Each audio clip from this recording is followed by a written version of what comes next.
start up talking right away? We don't need to talk.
This duel will begin at 5:40.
Okay, everybody, we are live here at Augustana College. This is Rob Hill.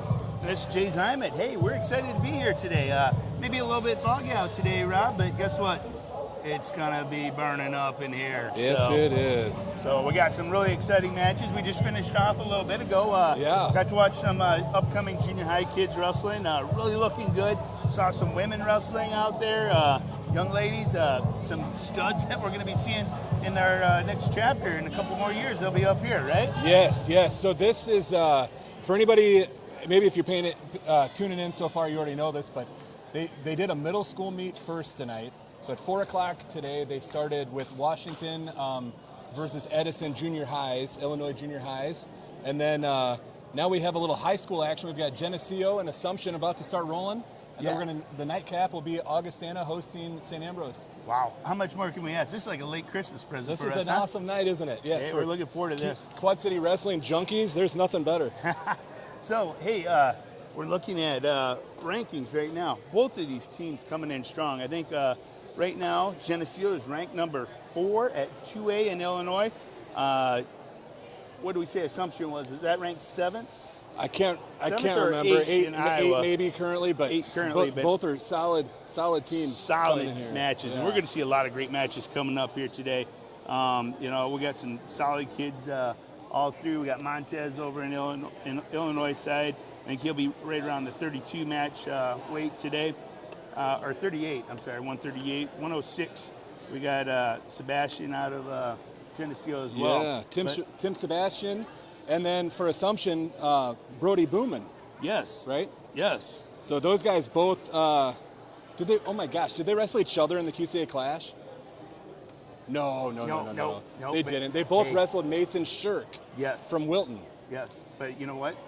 We might have a plan already next year in process here. So we'll get a prelude to what we're going to be watching. Yeah. Looking at 13, we're going to have another solid match, between Sean Kirsten over on Assumption, Grady Hall for Geneseo. For the Maple Leafs, yep. Freshman, having a good record as well, 17-6 going into this.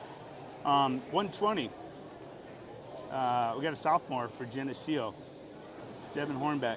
Yeah, and Devin Hornback's a tough wrestler, but the Assumption we had Gavin Marietta down. I believe he's sick, so we'll get Colin Rowe tonight, which we don't know a whole lot about, but hey, he'll be here. I'm sure he's ready to battle. Yep, Assumption, next man up is always ready. So, hey, guess what? 120. Looking forward to seeing what Assumption's got to hand us today. Hopefully, we're going to be able to see Mr. Derek Bass hitting the mat again. This is going to be the first time for me in a little over a year I've been able to really watch Derek wrestle. He is looking well put together. He is a solid 120 pounder. Absolutely. He's ready to roll. I watched him warming up a little bit with Caden Wild, and there's no question in my mind Derek Bass is wrestling tonight. He's ready. All right, quick national anthem, and then we will get rolling.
All right, won't be long now.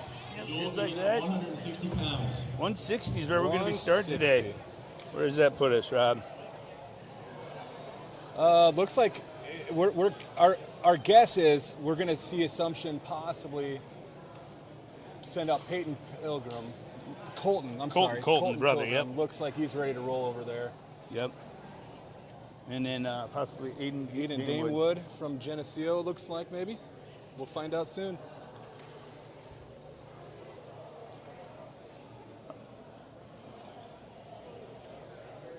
Hey, before we get too far into this, I want to thank you guys for joining. Hopefully you enjoy this Quad City Wrestling action tonight. If you haven't already, subscribe to our YouTube. That helps us a lot. And then if there's like a little bell, like an alarm bell, you can click that too, and that'll let you know anytime we go live. That way you don't accidentally miss any of the excellent Quad City jam-packed wrestling action this season and next. Probably for the foreseeable future we'll be around. So. Absolutely. All right, so here we go. Looks like we got Pilgrim out there right now, toeing the line for Geneseo. We got Aiden Damewood. He's a senior, currently 16-5 on the record. So had a good showing at Rockford East. Took third out there at that tournament. Josh. Oh, Josh, I'm sorry. thinking they bumped Josh. They bumped Josh up. They moved things around a little bit on this already. Nice finish there for Nice Pilgrim. double. Can we get that return to Matt? So Jay, we'll see our first opportunity here to see Assumption on top. Obviously, over the years, the Knights have been known for a lot of good top action, Yes. a lot of claw rides. Excellent claw rides, some crab going on. He's going right in with the legs. So Pilgrim's a little longer wrestler. We saw him wrestling over at our clash. Had a really good showing. Unfortunately, had an injury, so we weren't able to finish that match. But definitely, he is looking really lean.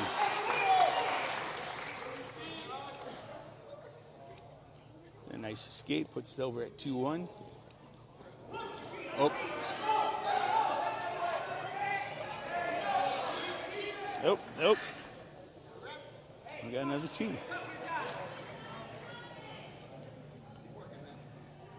Get that scoreboard up for everyone here now. Once again, going into, got one leg in.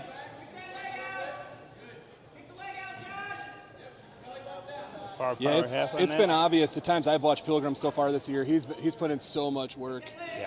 Yeah. They've been. I think these guys have been in the shed, or what do they call it? The shed or the barn over there working out quite a bit. Yeah, So. it might have been. He's been putting in some work. Him and his brother, who we'll see later on as well, Yep. Peyton. Yep. So definitely a tough ride.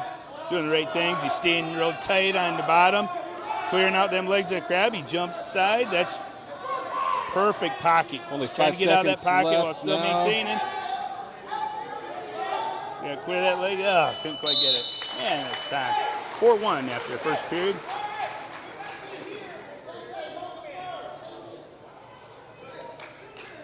Two solid wrestlers, definitely very good with their technique.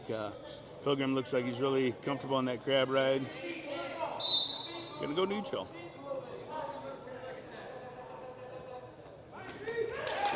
Nice high crotch. He's in deep there. Can he finish it out? Pilgrim drops down to the leg.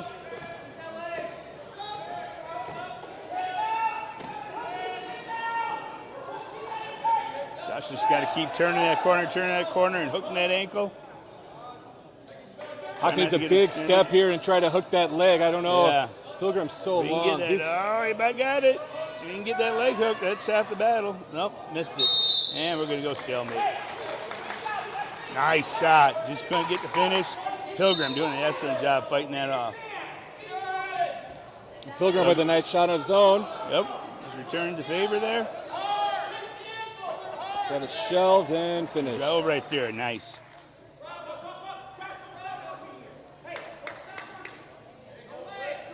Okay, we're in the second period, 6-1 right now, about a minute left.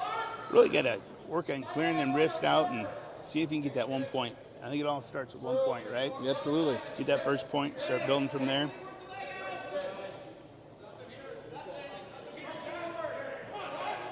About 90 right now, Yeah, real that's close. tight.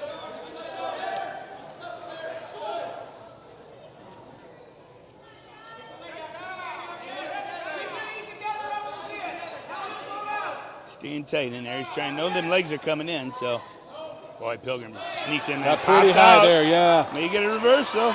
2. And the mat return. Nice. A nice standing reversal with a Yep. Shane Sparks-like mat return. Yes. Yes, that's a solid mat return. Shane Sparks, Big Ten announcer, loves mat returns. We don't quite got the hair like Shane does. No, do no. we? Yeah, he's a little more GQ than what we can. Yeah, but, he hey, looks he's, better. He's on our Facebook following But- us, so maybe he'll Yeah. maybe he'll come join us someday. Oh, go through and runs out of time. All So- right, guys, we have got a match here. Going in the third period, 6-3. Red's choice here. Pilgrim's going to choose going down.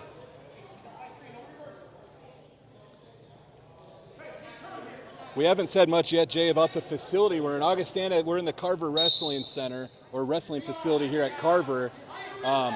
This used to be the pool, and they filled Yes. in the pool, and it's the wrestling facility now, and it's pretty sweet, actually. This is incredible. The Yeah. size of this, the crowd, they got the best view in the house right here.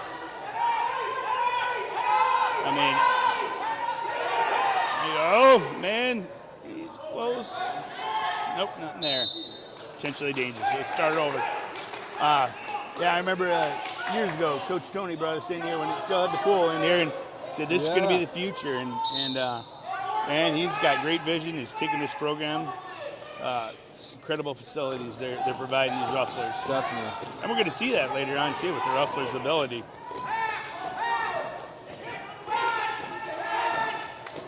Really nice ride here right now with Josh. 1 minute left, about 1:15. Do you keep working on that turn, Rob, or do we start looking at cutting them loose? All right, you got one warning.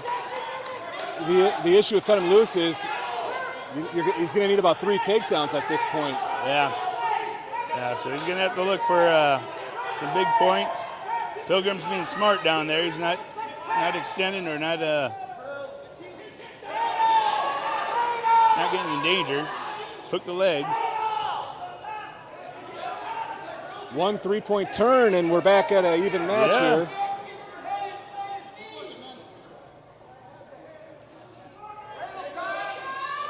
Oh, we are close.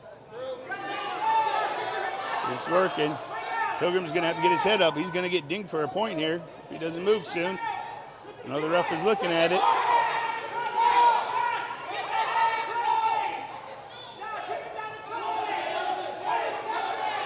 Got to clear that leg out. Oh, he's got a double grapevine in, got him stretched out. 10 seconds now.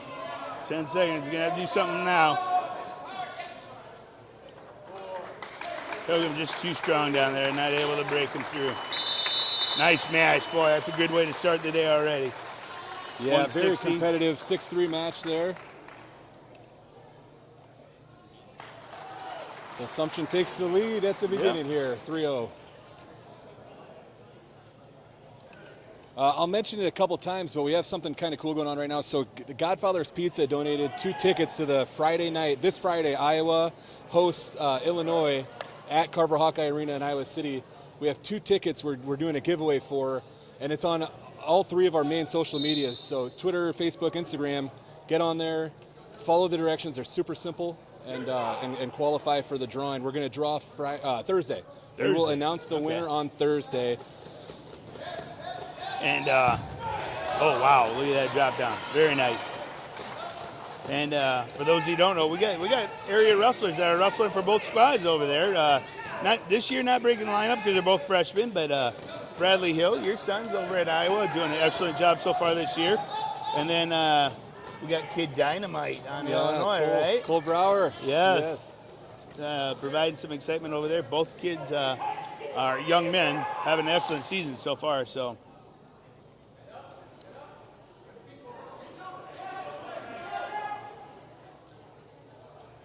So who do we got for our wrestlers here on this match?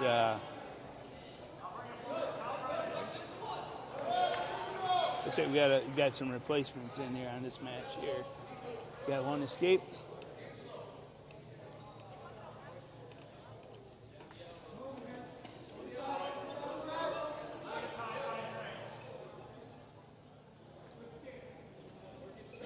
Okay, it's Drew Diaz for Assumption and Logan Palmer for Geneseo. Okay, that is Diaz then. Okay. It's the smaller Diaz. younger Diaz, There's okay. a younger. Okay. Younger and a little smaller. His brother's been going 82 or 95. Yeah. Nice shot in there. Is he going to be able to finish? He's driving. Got a knee slide in there. Pick him up. Meanwhile, Diaz got to get them hips back. Gets around. Oh, he about had the corner turn. He didn't cut it close enough. Got to keep moving them feet. He's got that ankle. If he could get him down to the hip, it'd be super easy to score. But Palmer says not this time. Referee says time's up. Geneseo's choice here. They're going to defer out. Going over to the young Diaz. He's going to go down. He says he can get out. So currently down 1-2.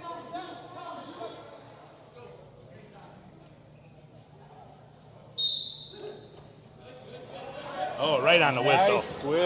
Nice switch. Right on the whistle. Got them hips cleared out. Takes the lead with 3-2. Let's see what Diaz has on top now.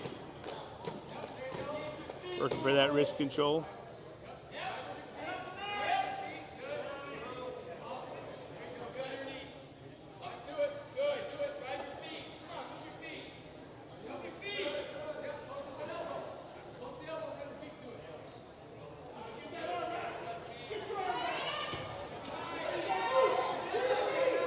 So a lot of the kids now, Rob, they should have had their, what do they got now? They get the 1 pound allowance at this point, or 2 pounds? 2 pounds after Christmas, yeah. 2 pounds.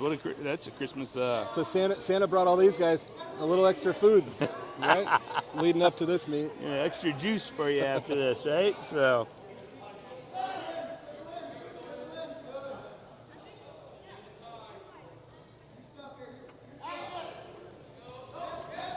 Tie match here, 3-3. Palmer gets in deep, but Diaz is fighting hard. Keeps his hips square. See what he's going to do. Oh, he tip out. Palmer's a junior. Had a good season last year, but Diaz turns the corner, gets his 2.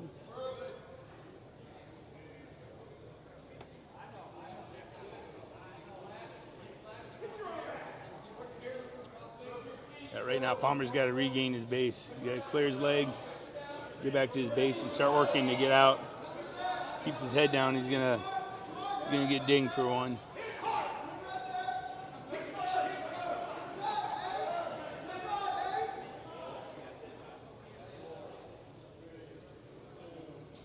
That'll take us into third period. 5-3 match.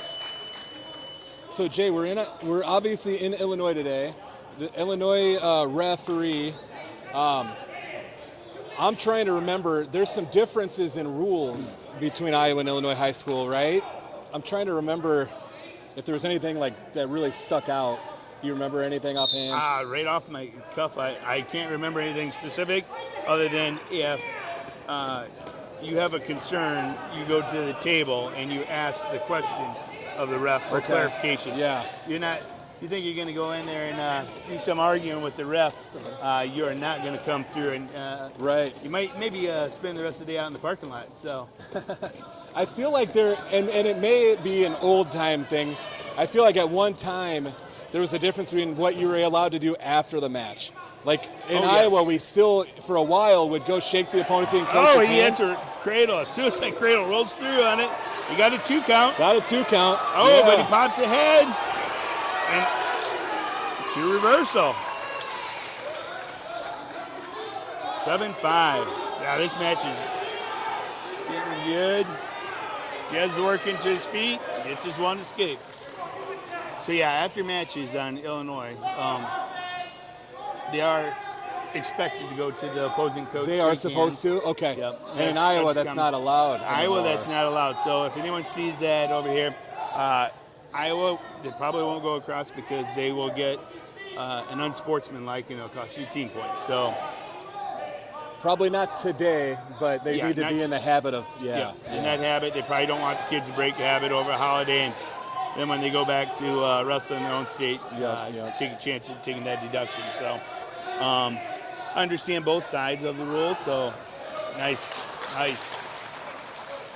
Yeah, I understand both sides on the rules and reasons for it, and definitely out of respect, you always want to shake the other coaches, but then that can also cause some issues and turmoil. So, so let's just avoid that altogether. Well, it looks like the younger Diaz is going to wrap this one up.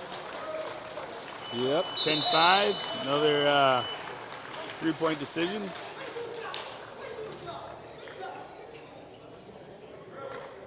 So Drew Diaz with the decision, and Assumption will go up 6-0 to start the duel. Whole lot of wrestling to go, obviously.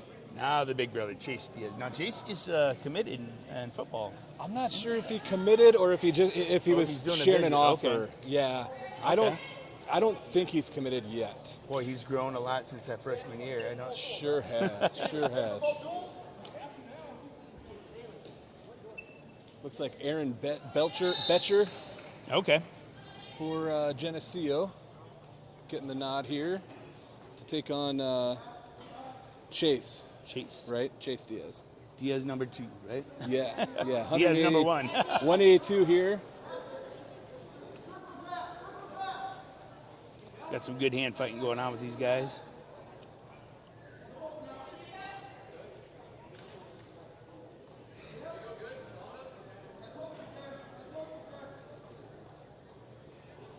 And talk about coaching. These, both programs here, I'm seeing just not only putting great wrestlers, but just great young men out on the mat, and they're going to be great people going forward.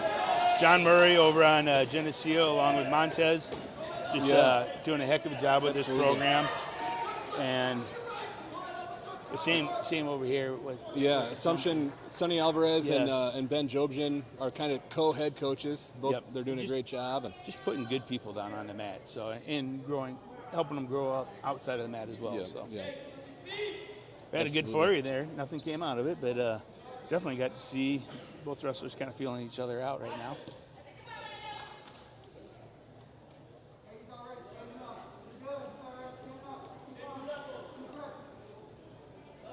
I doubt that he's watching, but just in case, Bryce with Provision Media.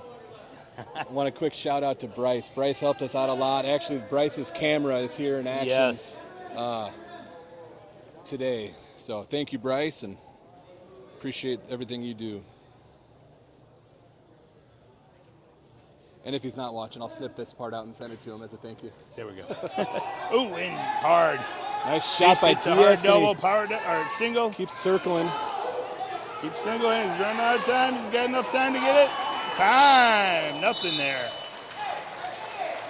Some good action. No scores quite yet, but Aaron fought that all the way to the end. Good fight. Working his hips, trying to clear him out.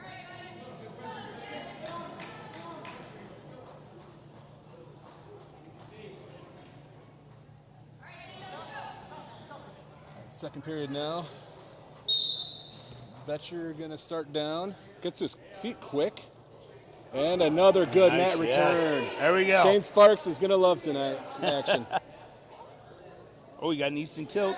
Did you get it? What do you get? One count. Got a one count on Just it. one there. Got to scoot that bottom hip in there and really tip that up. Who wants to hold that? You know Good who's, idea. You know who's killing it with top game and tilts right now? Spencer Lee. Well, he always is. Okay. And actually, so is this guy, but we just haven't seen it yet on the Yes. collegiate level.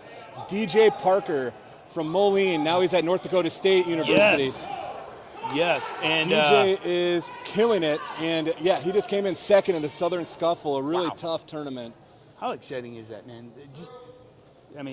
We've talked for how many years, the great talent we have coming out of the Quad City area. And, that's a prime example right there as well. Yep, for sure. DJ had a great showing, came in second. Assumption's Julian Broderson ended up in eighth place down there, which, again, for a tournament of that magnitude, that's a pretty good test and pretty good showing for Julian Broderson as well. So good job to those guys. We had several wrestlers. They're out in Coralville, right? Yes. This last weekend as well. Yep. I was lucky enough to spend the weekend in Coralville, or it was Thursday, Friday. But, I got to see I hope I don't forget anybody, but I don't think I will. But out of Bettendorf, Ella Schmidt made her college debut for the technically unattached, because the Iowa girls technically don't start until next year as far as sanction goes. But Ella got her first college matches and her first college wins in. Yes. Got a cradle hooked up here. You're gonna be able to hook it back. And nice. Good job by Betcher breaking the lock there. Still 0-0 here. Knowing where you're at on the mat the whole time. So. Also, for Iowa, out of Bettendorf, you already mentioned him, Bradley Hill. Ended up taking 5th place at the tournament, so he had a pretty solid tournament there. Charlie Farmer, representing West Point Army, originally out of Moline. Charlie came in 7th. He had a dang good tournament there. If you check out any of our social medias, you'll see some pictures of Charlie wrestling Spencer Lee. Yeah, Stalling, 1 point. Gotta get him returned. So 1 point for Stalling. Yep. Diaz goes down 1-0. Diaz is gonna have to get that point back right now. Prove they can get out. So Charlie Farmer wrestling Spencer Lee. That was a fun one. That was a fun one to watch. Spencer, one of the best in the world, probably. 3-time world champ and going for his 4th NCAA title. And one of our local boys got to go to battle with him this past week, so that was fun. And then the last one, that local guy, I guess just a little outside our area, to both of these guys, Aiden Noonan. Yes. Representing Wyoming. He's from Cascade. And he's wrestling for the University of Wyoming now. Is he 33 this year? I'm sorry? He's 33-pounder 133, yep. And then Joe Kelly, also for the Iowa Hawkeyes, West Liberty. We don't talk about West Liberty a ton. Nice takedown there. Nice. By Diaz. That puts him up 3-1 right now. Yeah, West Liberty originally was just outside our normal area, so every once in a while we'll post an article and forget to mention Joe Kelly, which I apologize to the West Liberty folks for that. But yeah, Joe Kelly there as well, and I saw a couple wins out of him anyway, so pretty good week of wrestling there in Coralville. Definitely getting the representation that we want out of Western Illinois, Eastern Iowa guys.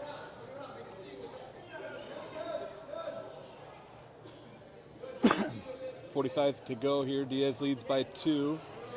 And Aaron really needs to get cleared out, get his base up, and get that one escape so he can start building.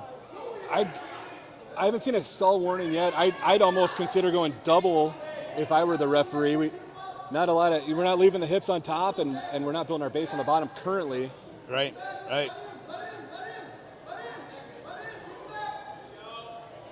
don't know how much he'll be able to do right now. We're down to about 15 seconds. Yeah, if they don't crawl out of bounds for a fresh start, this is how it'll end here. 3-1. I think he's going to hold it right there. Diaz will get the lead. So Assumption takes the first 3, but they're all just decisions, right? So that's only 9 Geneseo points. So minimizing the damage so far. And I say minimizing the damage, which is exactly what they're doing. But for a team like Geneseo, you know it's inevitable. They're gonna get on the board here real soon. They're off. They're 17-0 dual record currently. I'm not sure if they've wrestled anyone. I'm not sure who they've wrestled, to be completely honest with you. But they're ranked number 4 in dual rankings in Illinois, so in 2A. So obviously they're pretty darn good. I think I got to know they're 17-0 so far this year in duels. So this will be a good opportunity for them to match up. And the beauty of this is. So Joe Gasson is the Assumption 195-pounder here, and we're going to check and see.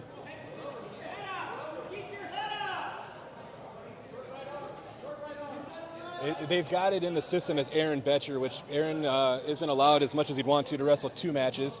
So I'm going to say this is Landon Shoemaker probably. That's what I guess as well. I want to hear somebody say, go Landon, then we'll know for sure. But. Maybe we'll get a call out on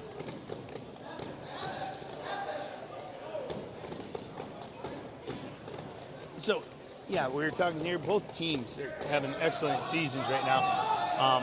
Boy, I wish we had that. What was it? The Muddy River Duels. Oh, the Muddy Water Duels. Oh, he's looking for a little bit of cow catcher. Nope, going to go back and get his 2. It's just a great opportunity. That always was, just to see the best of the Quad Cities on both sides of the river kind of match up. you know what? The beauty of it is that they won't see each other again, in postseason, might in a tournament here and there, but for the most part, it's just going to be a good opportunity for both sides of these wrestlers to continue to grow and to learn. This particular match, I think, our duel was really set up between Sonny and Montez. Okay. So yeah, they did a nice job getting that going, and getting these. finding Yeah, this. I could not agree with you more, Jay. The Muddy Water Duels was fun. There were times when there was some, like every tournament, some pretty lopsided team scores, but you get to see some of the, what the Iowa guys have against the Illinois guys. That's a whole lot of fun. Yep. I mean, you put your Bettendorf and your Rock Island and your PV and your Molines against, your big dogs against each other, and then you got these programs that are super strong yet. They're 2As, which is Geneseo and Assumption. However, still great programs and can compete with any of the 3A schools as absolutely. well. Nice jump off the whistle there, working for that wrist control right off the bat.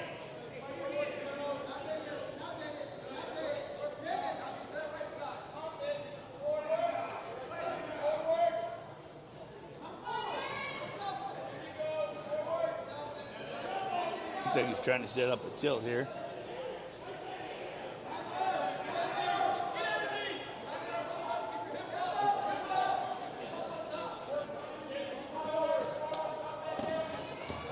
Edge of the mat.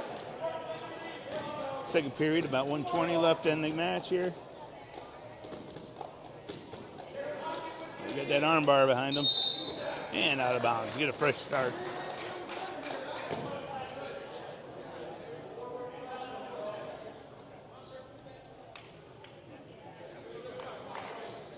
I will say this: Assumption has impressed me so far this year. Looking at their lineup early on, you knew they had some pretty experienced seniors, but there were a lot of question marks, at least to me. A lot of these guys, sorry, I got to move the camera. A lot of these guys, Joe Gaston here at 195 is one of them. They've been working hard, and there may be a couple names that we didn't really know last year. Sure. That are going to make a pretty big difference this year. But they're looking well put together, and like you said, we thought there might have been some holes in the lineup, but the coaches are doing an excellent job getting these guys ready for the right weight class. One, number two, just prepping them, making them tough as nails. Close to back points there. Hard to tell from our angle. I can't looking see at the the ref refs game. behind. He's holding on two or not. No swipes. Nothing yet. Not yet. He held his angle, so still a 2-1 match. And thought he was going to get called for pulling him out. We can start down again. So I think there's at least a chance we had the names wrong the whole time. I just heard, come on, Aaron. So I'll bet you this is Aaron Betcher. Landon Shoemaker probably wrestled last match. Okay. We got lineups from the coaches, but they do some switcheroos every once in a while, and we miss there sometimes. But Gasson rides the whole period there, close to scoring a couple times, but takes a 2-1 lead into the. He's good with getting that wrist right off the whistle. I mean, that's a big key, and I think you and I remember Eric Jurgensen years ago, saying if you ride out someone, that just takes that wind out of them. I mean, that's just a lot of energy that they expend. Right? Yeah. Hard to breathe underneath there, and you're constantly fighting that wrist control. So. And we will see the riding come into even a bigger factor next after this high school meet. When the college guys start, we have riding time. Yes. And that. I hope our lineup stays fairly true to what we got so far, because we're going to see a lot of our local boys at the next level wrestling. So it's going to be fun as well. And I can guarantee Bo and Tony are probably over here keeping an eye on a couple of wrestlers. Absolutely. Potential Bees and Vikings here. Definitely some upperclassmen. I'm sure they're looking at all the guys, but definitely some juniors and seniors who haven't made their college choice yet that could find a pretty nice home in Augustana or at St Ambrose. Yeah, two great facilities. I mean,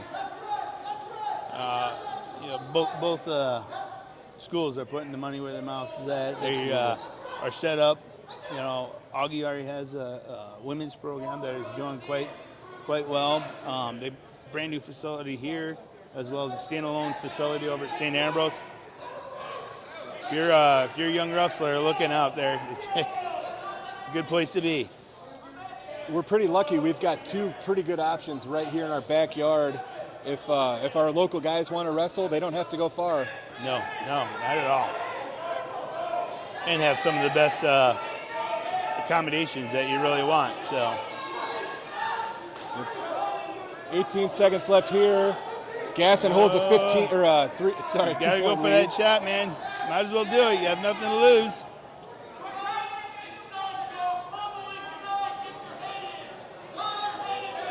Nope, he's not gonna get it. And another good match. Another 3 points for Assumption. Yeah, Assumption will go up 12-0, which in terms of winning matches, they've won 4 in a row, but you're talking 2 pins and it's a tie ball game. Yeah, that gap can get closed really quick.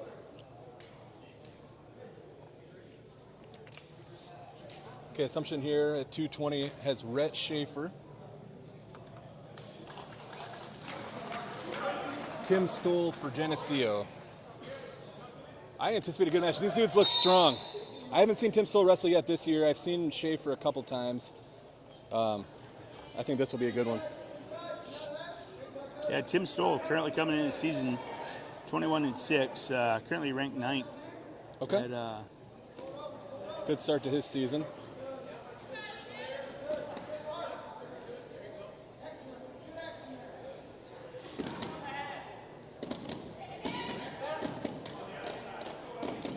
Just looking at the size, I would guess Rhett Schaefer has the pleasure of wrestling Sonny Alvarez and practice quite a bit, which I don't think anyone who remembers Sonny as a competitor is too jealous of Rhett Schaefer for that. Yeah. Other than it gets you better, right? If you're willing to work, then that helps a ton. Yep. Well, look at there. I got a message from Ryan Kincaid. Eric Kincaid's dad said he's happy to hear us online. His son's tearing it up right now. Eric's at Loris. Yeah. Yep, at Loris. Saw he came down about a week or so ago, helped out at the new Young Guns set up in Makokata. Good reshot by Rhett Schaefer. Like I said, Stoll was in on a pretty good shot of his own. Schaefer kind of fought it off, and as soon as Stoll went to stand up, Schaefer was on the legs. Yep. You gotta be ready for that reshot. You gotta stay down on them. But you can tell he's been working. That's a disadvantage of being them big guys. You get to wrestle with the coaches every day at practice. Yeah. So, if your coaches are big, if your coaches are if you're at Ambrose and your coach is Bo Bentonson, you're wrestling. He's wrestling the little guys. Yep. But they've got big guys to wrestle the big guys there too. John Taranas will be there. Yeah, John will roll with them big guys. So, all right, got 1 point back. Here we go. Still plenty of match left here.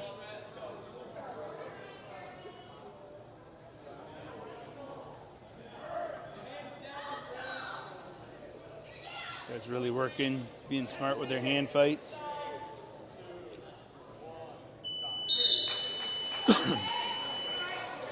Good period. Yep.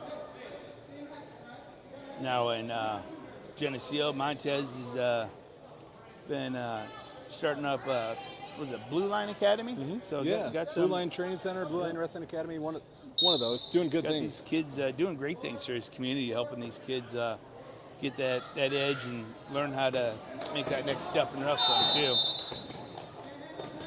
All right, that was. He got his warning. That was legitimate, but fast. Pretty quick. 9 seconds into the period. First stall call we've seen on the day, possibly. Yep. First one I remember. Change some things up. Good movement by Stoll there. No, he ain't going back to that ankle. He cleared it out right away. Almost had to switch on it.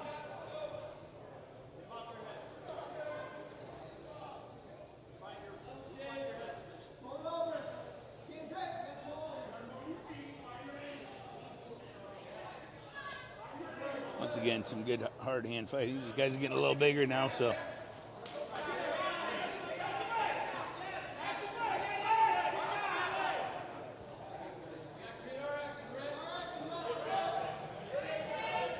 Continue to go.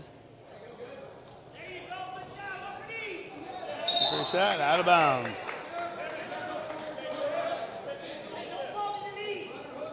John Murray's telling them, get in that inside tie, keep fighting in there, keep going for that shot too. He's already got one stalling warning on him, so one more, he'll get that point back, and that's a free point anytime you can take that, right? And it'd be a pretty big difference maker right now in a 2-2 match. Oh, absolutely. Knowing Schaefer's going to go down in the third. Absolutely. Nice there he goes shot. again on the shot. Can you Keep pull his that hips in? up.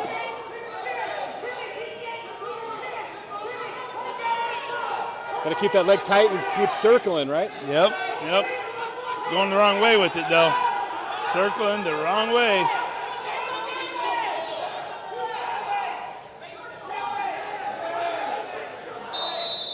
And we got a stalemate. Once again, another shot. He's getting in on it. He's just got to work on that finish. Yep.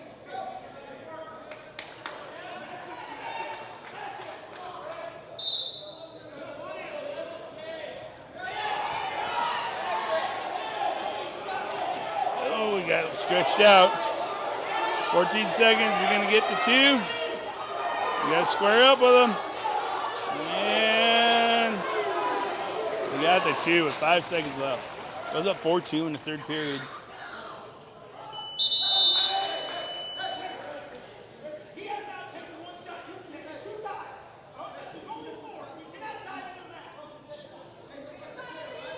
Still being instructed not to dive to the mat, which is good coaching. Yep. That's the two times Schaefer's gotten the takedown were off of Stoll's shots.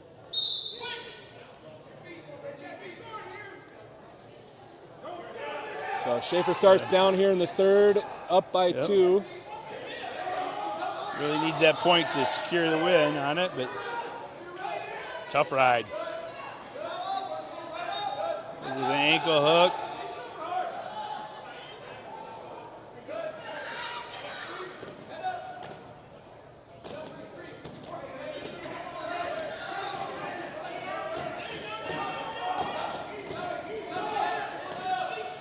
Schaefer doing a pretty good job of keeping his base, Yeah. but not close to escaping just Yeah, you yet. gotta get that head off the mat. He's gonna get dinged. Like I said, he doesn't get that head off the mat. Ref was looking around the corner.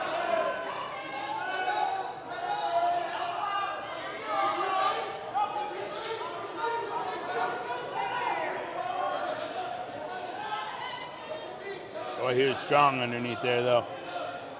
Fought off a half there. Yeah. Still keeping that wrist.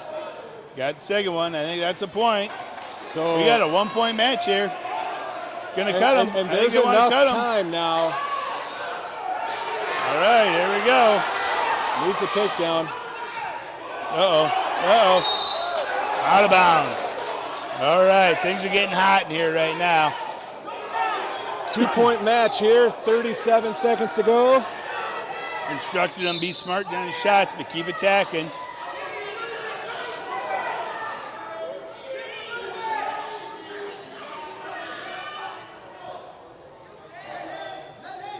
Already had 2 stall calls against Assumption. Next one, still It'd single be point, one won't it? again if they got another. Not going to be able to stall him to Yeah, get not the gonna be able to tie. stall it out. He's gonna have to Geneseo get it. needs a takedown. You gotta drive through it. Gotta be able to drive through it. Oh, the double underhooks. Oh, another good match. A good match by a couple strong guys.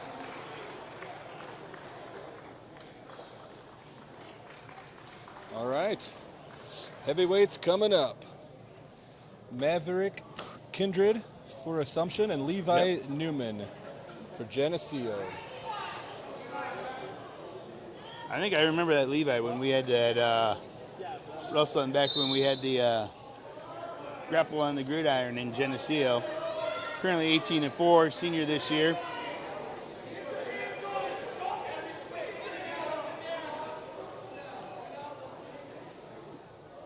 Geneseo would really like to start getting some bonus points here, closing this gap.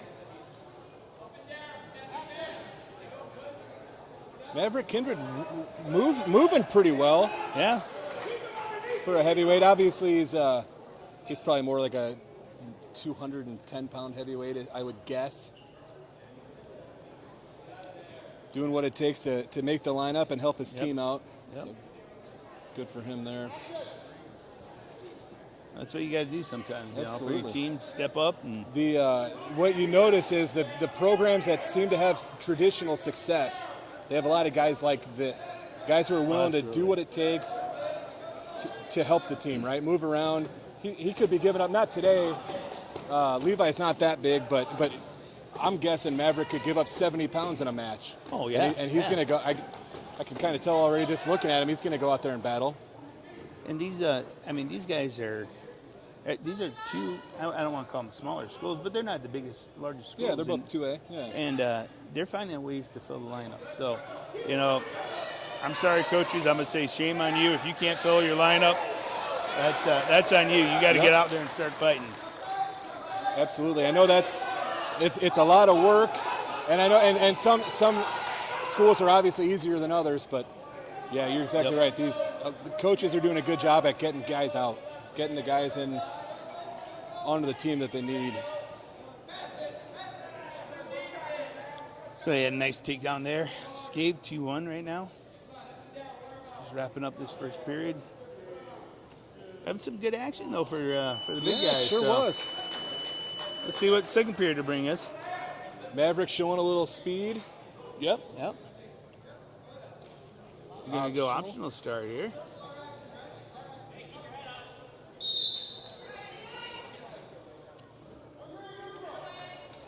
I don't know what he was looking for there, if he wanted to go around and get that front headlock series, but Maybe he just wanted to be on his feet. Hey. 2-2. We got a new match going on right now.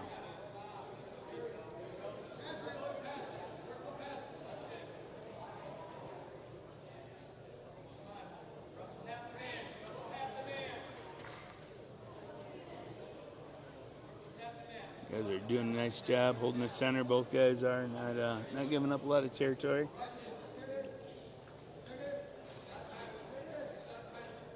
Here, Coach Ben Jobjan instructing his guys to cut off the mat and wrestle half the mat. So that's something I talked to coaches or high school wrestlers before. When that ref is saying center, center, center, he's telling that outside guy to get to that center. There's nothing wrong with you cutting him off and making him earn that center spot again. So just don't walk back to the middle and Nice shot big there. and finish by Maverick there. Good job. Levi to his feet quick. 4-3. Yep. Got his headgear right above his I eyes. agree with everything you just said, Jay. You don't owe that guy any space on the mat. Make him work for it. Yep. And any solid wrestler will tell you, you gain that inch, you don't give it back. You just don't back up and give it to him because you're a nice guy. So Yeah, make him circle in, make him do something. Which these guys are doing a good job. They're in the center most. Oh yeah, most they're of the fighting. match.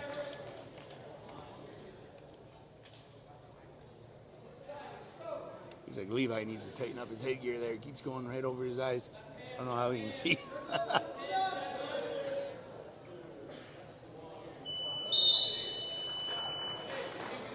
All right, here we go. Final period. Both guys want to wrestle on the feet, so we got a 4-3 match.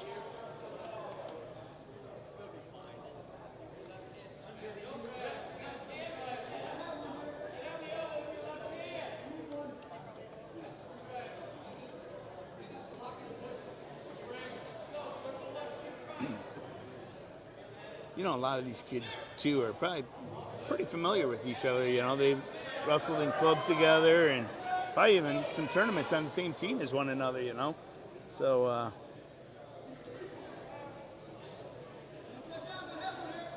especially the guys that are working out in the summer, they're looking for common places to work out. Yeah, I'm sure they all rolled with each other. And, they just, once again, shows how great this area is with wrestling.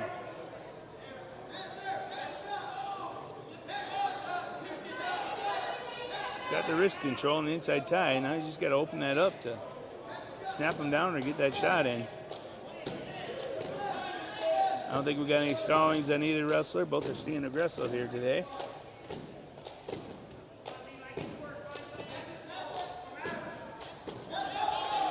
Oh, I just jinxed myself.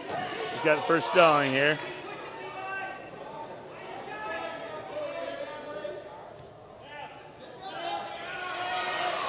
Up. We got a long shot. He got extended. There. Looks like our first two. That takes the first lead of the match. 4-5. We got 28 seconds left. He's going to be able to maintain. He goes for a nice drop down to the leg. Kick down. Nice job. Let's see if we can ride him out.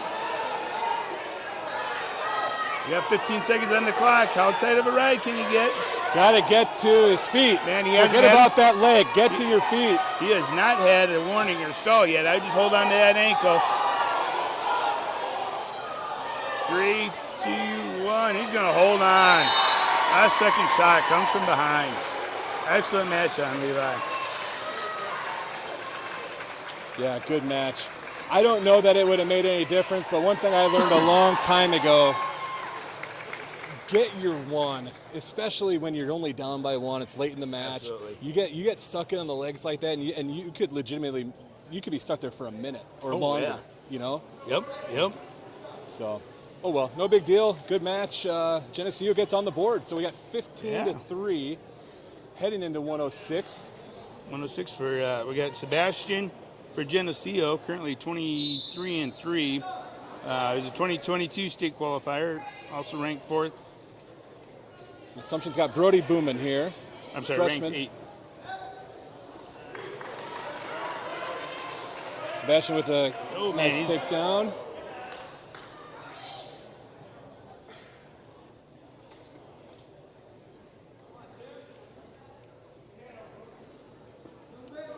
If you're just joining us, or if you forgot, we started at 160, so we're at 106 now. So we got quite a bit of wrestling to go here in this meet. Assumption leads 15-3 currently.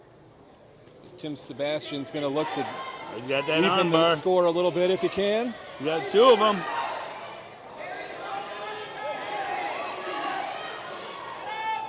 Got 2 count.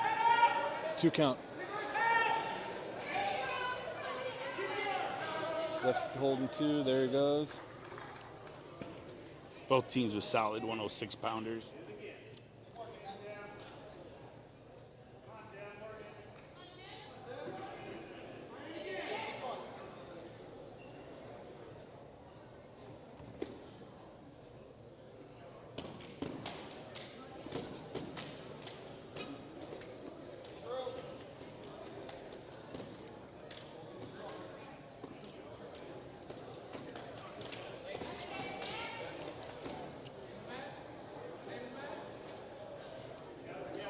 Got that arm bar again. Sebastian doing a good job of riding hard on Oh, top. double chicken wing. What is he going to be able to do? You got to take it nice and slow here. Looks like he has them stacked up. This is where you get some of them bonus points back. Hip down. Right now what he wants to do is pull them elbows together. You get them elbows together, it forces your shoulders down. Oh, he's tight. That's 6.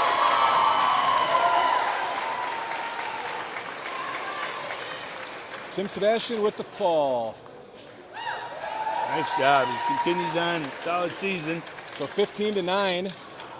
Now going into 113. Want to mention again, it's been a little while. We've got a giveaway going on right now for some Hawkeye tickets this Friday. Iowa hosts Illinois. We had some tickets donated by Godfather's Pizza. Thank you, Godfathers. We appreciate it. It's a lot of fun getting to go watch the Hawks, of course, and somebody's going to get the opportunity to do that thanks to Godfathers. So yeah, we should have called him today. We could have had some pizza while we were here, huh?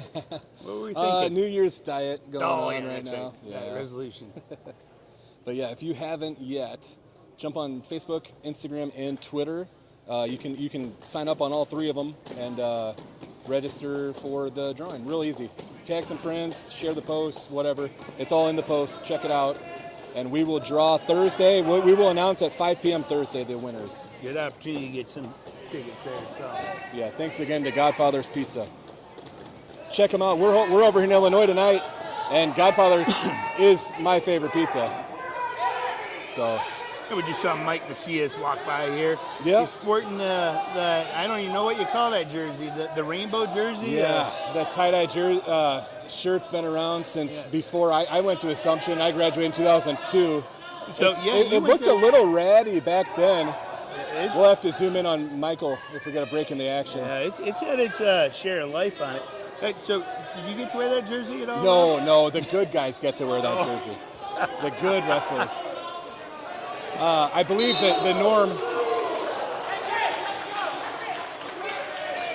See, it's had better days, but when I was at Assumption, it started, and we missed a shot. Sorry, everybody. Grady Hole with a takedown there. So I've been talking so much, we kind of messed up here. Grady Hole from Geneseo and Sean Kirsten here for Assumption. Yep. Grady's got a 2-0 lead late in the first period. Oh! Looks like he's got a little butcher on it. Oh, he lost that. Goes back to reverse half. That's in tight. 10 seconds go. He's got enough time to squeeze it out. Oh, you're hearing the infamous squeezes from everyone. And he gets a fall. Just like that, Geneseo's right back into it. Yeah, good match there for Grady Hole.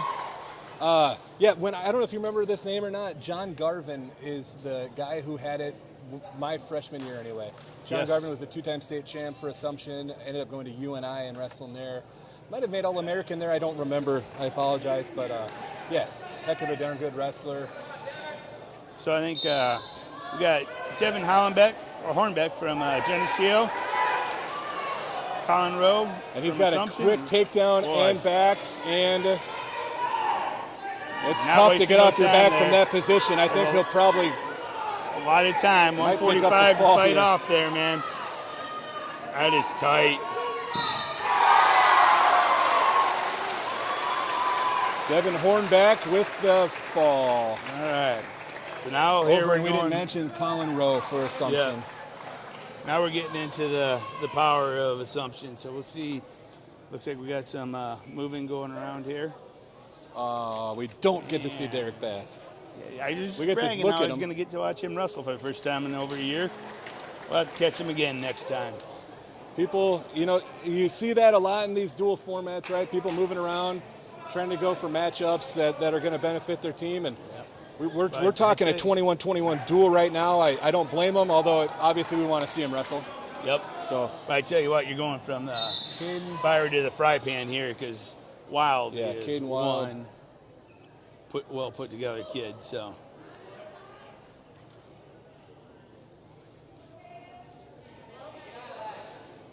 I'm trying to see, did they bump Bryce? Is that Bryce Beeler they bumped up? Malachi Jackson. Oh, Malachi Jackson. Okay. Wild with the 2.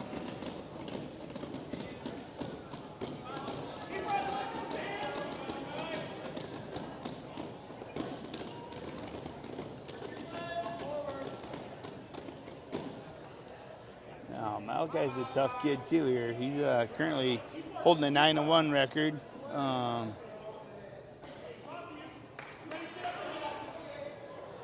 Freshman, well put together for a freshman. Yeah, he does look strong. Yeah, we're gonna have some excitement watching him in the coming years. Look at that, some athletic ability. Reminds me of Bass a couple of years ago with that. Just being able to get himself out of sticky situations. I'm not sure. Were there 2 swipes there or just one? I don't see the ref holding anything. There's some. Oh. Caden Wild with the fall. Yep. Any given night in the Quad Cities, the 132 weight class is a freaking grinder. Oh. I don't even know where to start, but Caden Wild's one of them, right? Yep, we got Caden Wild. Jace Luna at Bettendorf. Royce Butt, who at this point has pretty much beaten all of them locally. Yep. At DeWitt. PV, we have Duncan Harn. Yep. Ranked and has made 132 this year. This gentleman about to start here is Zachary Montez. Yes. For Geneseo. And Peyton Pilgrim for Assumption here. But yeah, 132, ridiculous.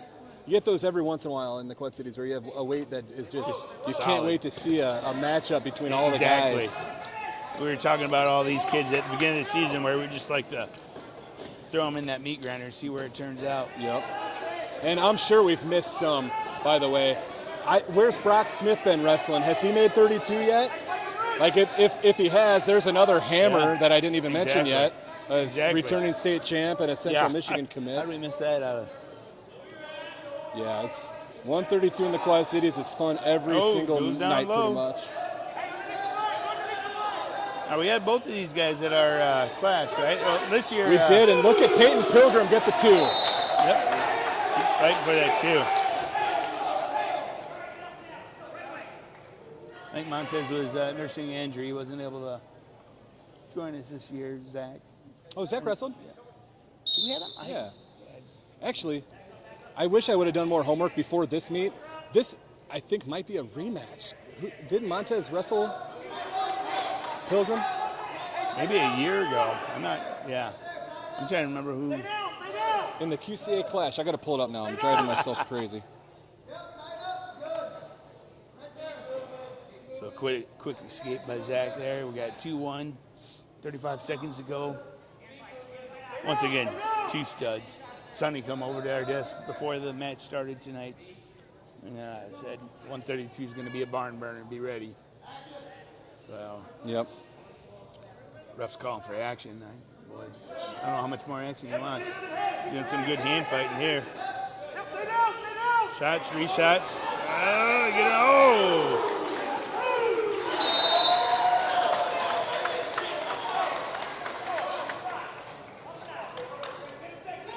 Montez is in there. Got out of position just for a second. Pilgrim took advantage of it. Got 2. Once again, right on the whistle. Montez quick. Trying to get that 2 back. Pilgrim goes with Merkel. Holds on for the period. Takes 4-1 lead into the second period. Geneseo's choice. He's going to go bottom.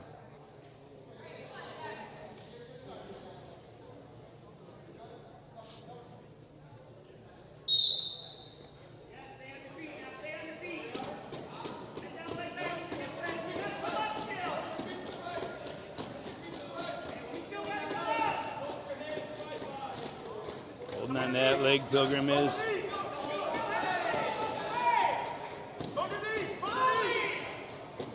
Got work to get that cleared. Okay, he broke the lock now. I just got to clear out, get that 1. He got his 1.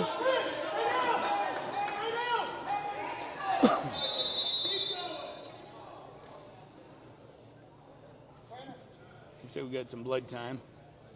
4-2, minute 30, second period.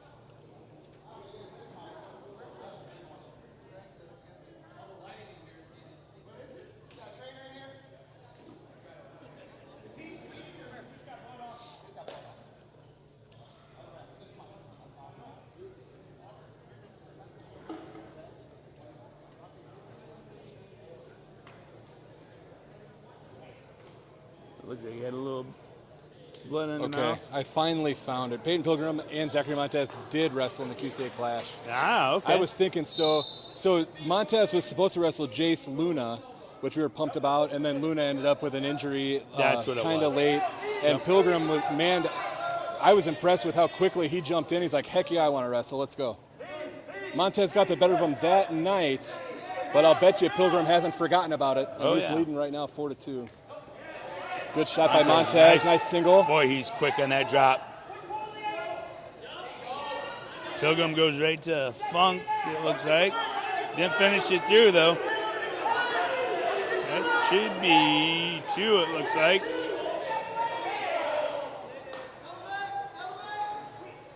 Pilgrim going to hold on. Hope for a stalemate on this. I've seen this gets called 2 sometimes, but Pilgrim definitely still has that leg. Yeah. Assumption probably is going to be hoping for a stalemate now. What changed, though? I don't know. Right? That's the thing is, like, I'm not saying it's not 2, but if it's 2, it's probably 20 seconds ago as well. But in high school, it doesn't really matter. There's no writing time. Yep. Yeah, that's true. Right now, if I'm Pilgrim, might as well let go of that ankle. Let's reset. stalemate. Yeah, that didn't do him any good there. Yep. But He's just losing time. He wants to get that one back. yeah, before now the he's end got of a the fresh start and try to get to his feet. All right, we got a new match here. 4-4, 18 seconds left in the second period. Montez does a nice job. Drops down to that wrist.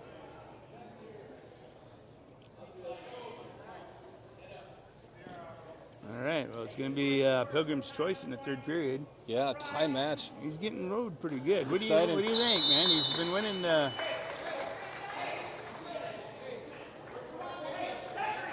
We're going neutral in the third. I didn't think it was Montez. I thought Montez chose down before. I was probably trying to figure out if they wrestled in the QCA Clash. I don't remember what happened. I thought it was Assumption's choice, but Wait, hey. was that the third? Is this?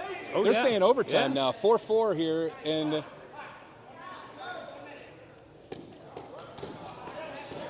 clock. That's what it's not overtime. That was confusing to me too. I was like, did I miss a whole period? Yeah. And see, I thought, you know what? I was right. It was the third period. Assumption's choice. We got all. Yeah, you were muffled. right the whole time. We're gonna have to call him over here to Coach go to instant Montez, set him replay straight. on the call. So Pilgrim's still gonna choose neutral, which really shocks me. I thought he'd go down, try to get his one escape, but The only thing I know is recently Montez rode him pretty hard late in that second. Right, that last 30 seconds, Montez.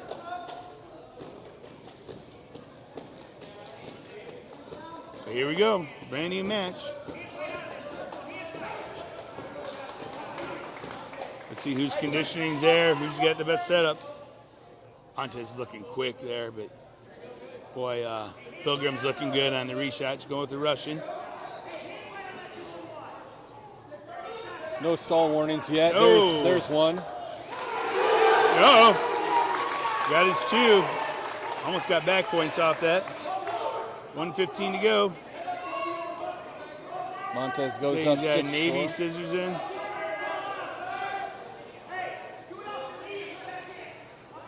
Yep. Being instructed, don't let him crawl out. Keep him in here so they can keep burning the clock out. Montez's coach is telling him, go ahead, get a fresh start. I like that idea. What that means is they'd like to see more scoring. Yeah, absolutely.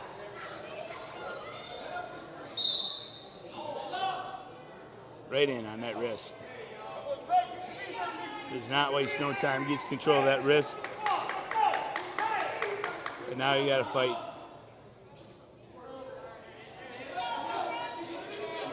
He's got an arm bar in there.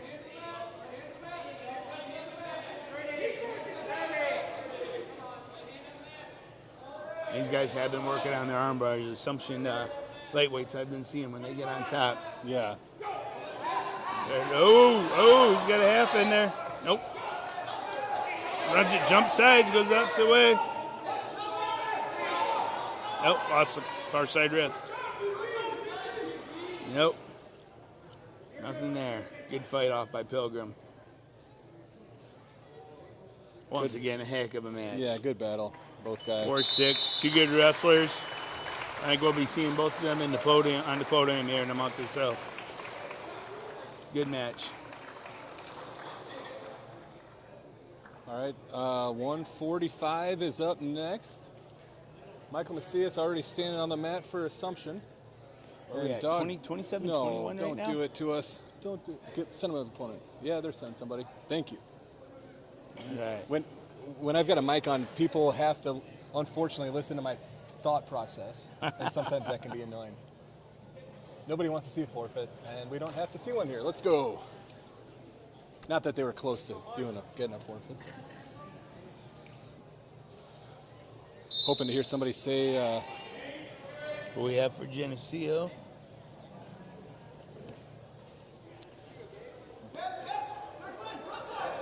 See us looking upper body. And no near fall. Yeah. I thought there was probably near fall there, but I didn't count. Nice duck. Nice. See us another showing at our clash this year. taking Yes. it to number 1 ranked kid. Yeah, really good match with Peyton Cox out of Washington, Illinois. Yes. It was an interesting thing. Macias had about 5 different opponents for that event, and unfortunately, we just kept having kids get banged hurt, up and get injured. And yeah, so I think on about the 4th opponent.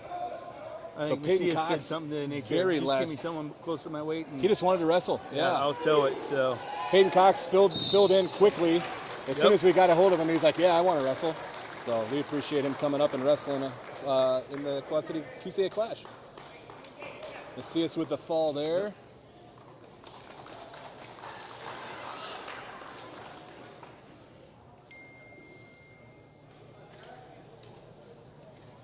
All right, we're all confused now. I don't know what's going to happen next. I'll bet you this looks like Mikey Kirsten for Assumption.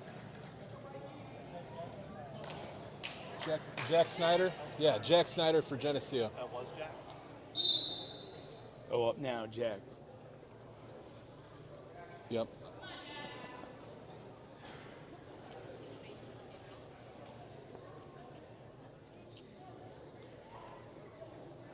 Having trouble reading there. 33-24, I believe it is 33-24? now. It was tied at 21. Assumption got 2 pins. Okay. Yep. So yeah, 33-24. So Assumption will take this duel, but man, it was a good one. And it's not quite over. Mikey Kirsten, Jack Snyder here. 152. I'm just. Coach Yep.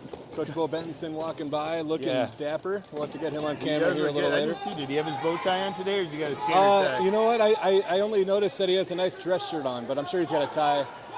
Yeah. Maybe no tie tonight. No, sporting no tie today, but guy is coming over here.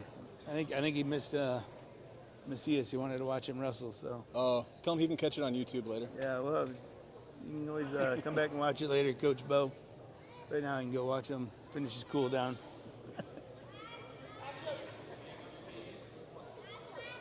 Well, this duel came up to about everything we were expecting. You know, close meet. You know, a lot of good wrestlers. Got to see some guys plug holes and you know, step up. Yeah, absolutely. A lot of good matches. Definitely grateful to watch a cross river duel here. This is a lot of fun. Yeah, we got to figure out what we can do to start getting more of these coaches to line these up. You know.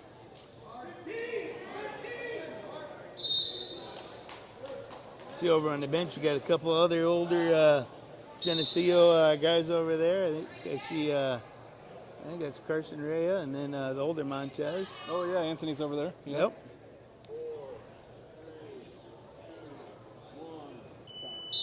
So if you've been with us the whole time, this is the third time you'll hear me say it, but we're giving away those Iowa tickets for this Friday, donated from Godfather's Pizza. Jump on Facebook, Instagram, and or Twitter, or all three, and sign up for the giveaway. We're going to draw Thursday. Again, thanks to Godfather's Pizza for the tickets. And that duel's Friday night, right? Yeah, Friday, 7 p.m., Carver Hawkeye Arena. Woo, man. I'm going to have to put my name in that. I probably can't. Oh, cradle them up. Snyder with the cradle. Oh. Good fight by Mikey Kirsten. Yeah, got out of it. Just 2 back points. He's going back around, putting the head in the hole.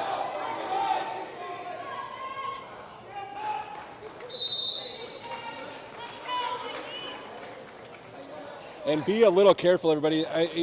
If you haven't seen it yet, check our Facebook. There's a fake QCA wrestle that popped up today. It's not legitimate. If you look at it, it's got a bunch of like Indian, a lot of people not from necessarily like not named Rob Hill or Jay Zymet. Yeah. So it's fake.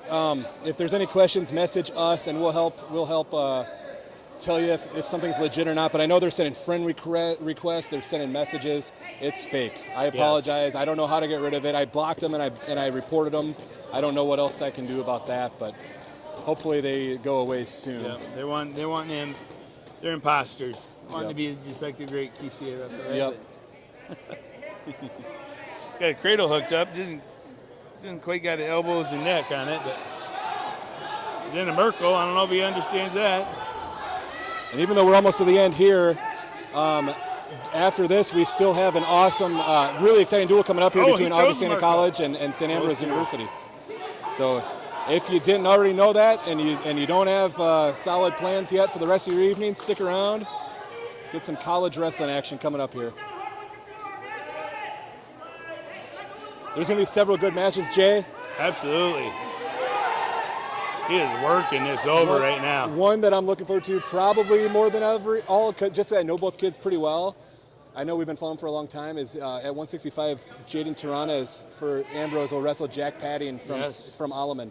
So Yes. Moline, I'm sorry, from Augustana, formerly from Alleman. Right. So Moline versus Alleman match up here at the college level tonight. That'll be fun to watch. Oh, okay. Here we get Bo come through. He's showing me his bow tie today. Okay, So. he's ready. He's ready. Gotta wait for showtime to pop that up. So 2-0 here going into the third period. Gonna go on our feet. Jack Snyder with the lead so far. Right. I'm surprised he didn't get any back points earlier with that cradle he hooked up, but Yeah. they've been moving.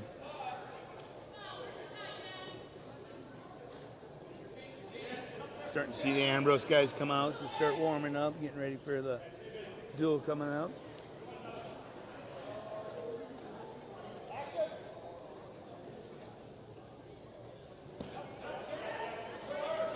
Shot from space from Kirsten. Little reshot for Snyder.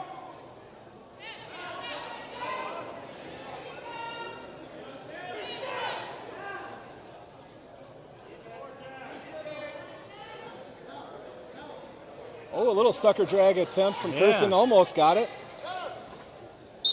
Snyder circles to his feet and we go to bounds.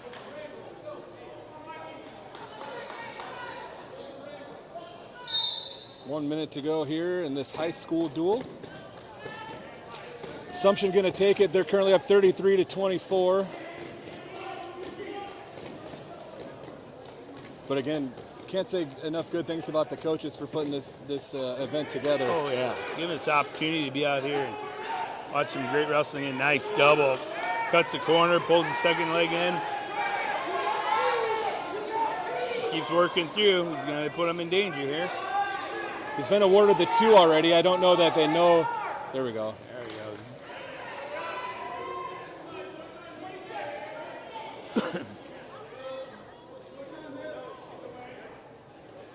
You know, these high school kids, the ones I think are big and buff already, you see this college guys come up behind them, and you're like, oh my goodness. Yeah, it's They're- very different, isn't it? Yeah, that's a different body style that quickly.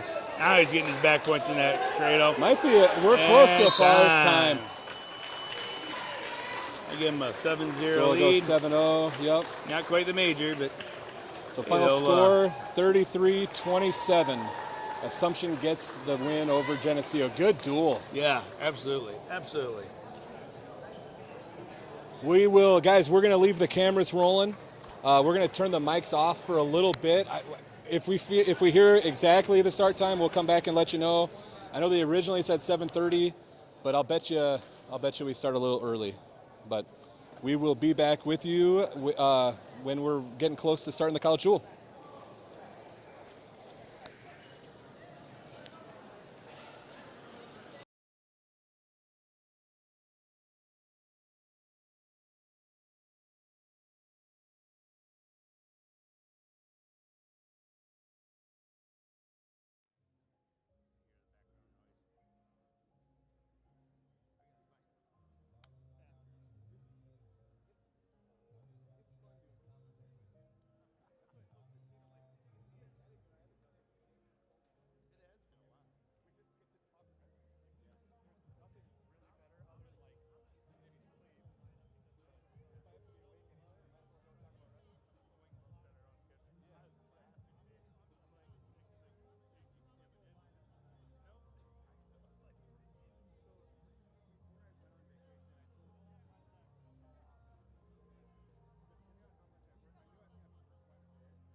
Starting 7:40.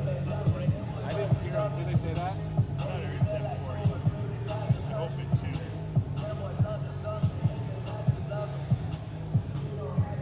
No, yeah. I don't know. Let's rock and roll. 7:25.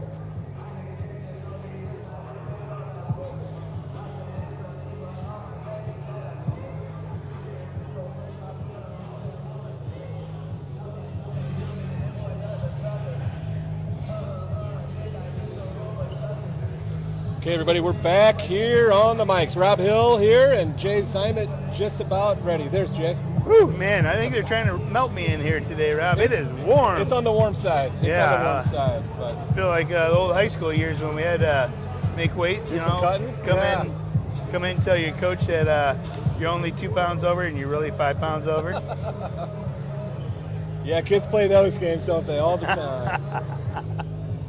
I've seen some pretty good memes about that, like kids on the scale.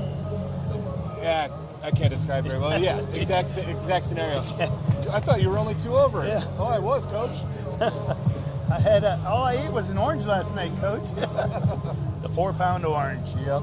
That's what Gary Luters he used to always call it. He used to coach out at Northeast Goose Lake. Yep. And famous family of looters around here in the wrestling world, that's for sure. yes. So we don't know the exact start time, guys, but the teams are warmed up and on their benches. I would imagine it'll be soon. It was originally 7:30 was the start time, and I suppose we're probably about going to be there. Bo and Tony, Coach Tony there for Augustana, and back this way. Yeah, looks like he's getting them ready. Looks like Bo's got the bow tie on. We're ready to rock and roll, I think. Coach Bo Bentonson, St Ambrose University. Okay, I see what weight we're going to be starting at today. I believe we'll be starting at 125. All right. That's the way it needs to be done. Let's start it at the bottom. Let's walk it up. I don't think I've said it yet, but I'll throw out a quick shout out. Coach Tony Willard of Augustana. Thank you, Coach, and the rest of the Augustana administration for letting us come in today and They helped us doing with this everything. stream. Give us We're excited to be here. Yeah, help set everything up for us, and we're gonna get rolling. So, thanks everybody for joining us. If you could let your friends know, share it, do something to.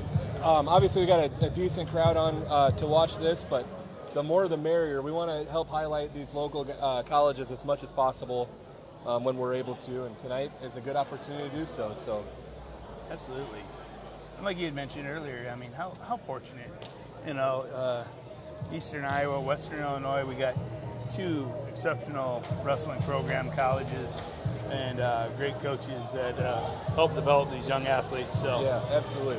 Both top-notch coaches, good coaches, and really good people as well, which obviously is important to be well-rounded when you're leading a group of men. But yeah, 2 good programs here, good options for local guys who want to keep, stay on the mat but don't necessarily want to move away. Or if you're not from the Quad Cities, believe me when I tell you, this is an amazing place to be. So if you know a young wrestler who hasn't quite made their college decisions yet, I'd say check out St. Ambrose and Augustana College. And all right, so see we're what ready the to Quad go. Cities is all about. 125. Who do we got here? Yeah, 125. Michael Chagnon and Jack Rena. Michael, I think he goes by Mick for St. Ambrose, and Jack Rena for Augustana. Kicking it off at the low weights. Yep, I love it. Jack's a sophomore, and he's from Oak Park, Illinois. And it looks like Mick, he's from Montana. Yep. So, Is he from Montana? He must have been. Coach Bo spent some time in Montana. Yeah. Yep. Oh, nice. Boy, did you see that drop down? Just chasing that single around. You gonna have enough real estate and out of bounds, both up. Nice scramble.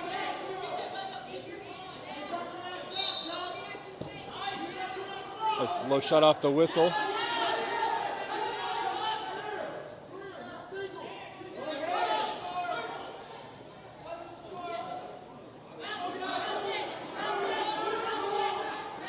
A nice snap by. It gets 2. Mick with the 2.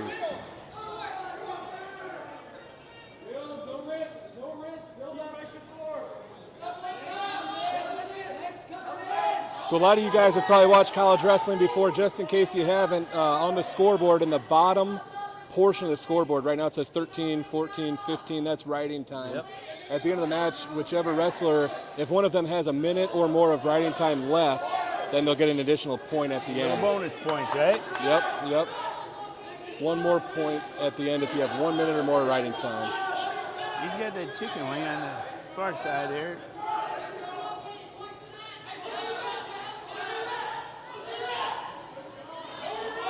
Another difference in college is you only need 1 point inside the circle, and you're still in bounds. In high school, they'd be out of bounds by now, but in college, this is fair game, all good. All you need is that he's got that one toe in, and they're still in bounds. There it goes out. Smart so yeah, wrestling. that's a difference between high school and college, and I like it. Right now, am I reading that? Has he already got a minute riding time on He has that? 1 minute even of riding time currently. So that'll keep going up as long as Mick from St Ambrose continues to ride, and once Jack Reyna gets out, then that time will stop. Now, how big of an adjustment do you think that is, Rob, for these guys going from high school, 2 periods to 3 minutes on that first period? That's got to be just a big jump for some I of these think guys. it's a big jump. You don't think about, like, a lot of these, so college matches are 7 minutes long, like you said, 3-2-2 compared to the 2-2-2 in high school. But add to that the fact that a lot of these guys who are wrestling in college didn't wrestle a lot of full matches in high school. Yeah. So like you had 6 minute matches, but how many times did the top guys in high school not finish a match early? You know? Absolutely. So like in Absolutely. college, you get to college and you're wrestling, you don't get a ton of pins and tech falls in college. You just don't, right? If you're wrestling in college, you're pretty serious, you're working pretty hard. You'll get pins and techs, but not a lot, not like you do in high school. And, you know, So you another wrestle thing that- 7 minutes a whole lot in college. You know, another thing that we were talking about here earlier is you have a lot more vertical riding here on top in college versus he's going to get dinged for stalling really quick here if we don't get him down. Time ran out. But, hey, you get a lot more vertical riding here at college level on top side versus in high school, you're going to get dinged on that really early. Yeah, for sure. As long as they're working them arms and So they've got the riding time, and we're just talking about riding time a lot, just in case anyone doesn't know what it is. But right now, Mick Jagnan from St Ambrose has 2 minutes and 1 second of riding time. The riding time should have gone down, and it's going down now a little bit. He got in trouble. And here we go. We're talking about that. Got to get 3 counts on that. Yep. With 2 points. Now, once again, just for our audience out there, college, what do you get for back points on here, and what's the counts on that? A 2 count's worth 2 points, and if you can get a 4 count, that's 4 points in college. Back points. So if you're pretty good on top, oh man, you can put a lot of points on the board. It looks like he's working a little Cobra action here. Not quite off to the side.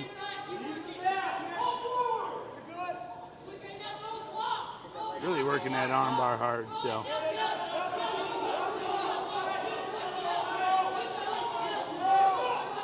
Ref's looking to make sure he's not pulling that way from the body. Got his 2 back points. There's the 2 there for the near He's fall. holding on to that for a while. Yeah, he did. Once again, Mick goes in with the legs.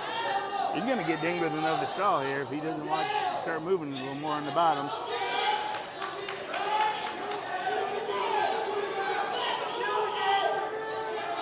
Oh, that's a hard power half there. But yeah, that ref's going to reward him soon for working on top like that. Yeah, especially with Jack. And now, it's not all his fault, but his head being on the mat doesn't look good for the ref either. Right, absolutely. I'm a little surprised he hasn't gotten popped actually by now. There it is. Well, you called that right on cue there, Rob. Yeah. Going with a claw ride, gonna ride him out. Boy, he's got a world of ride time right now, sitting at about 340. Yeah, riding time's going to be locked, so Mick will get another point no matter what now at this point for the riding time. So right now, if we're looking at score, it's actually 8-0, right, with the riding time that he's got. Yeah, So yeah, that's that 8 locked in points now. guaranteed at this point, yeah. So right now, you're the Augie guy. You got to figure out a way to get a takedown, get that point back somehow. Yes, for You know, sure. You're not gonna walk down that time. Look at that, snap side by.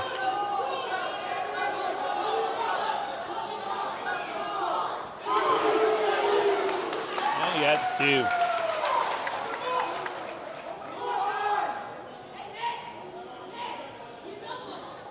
All right, so Bo's looking at getting some more points, telling his guy to cut loose.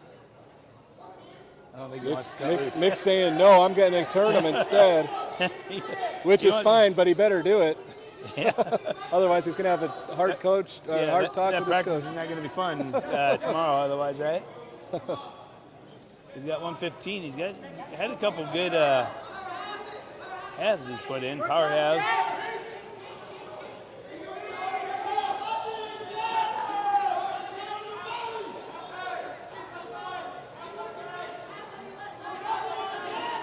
I'm still not seeing him. I'm surprised he ain't going to ding him yet again.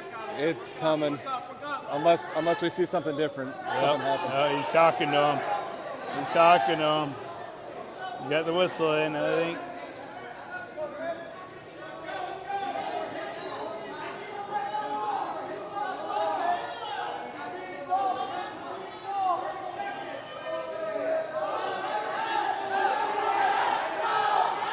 You got it turning?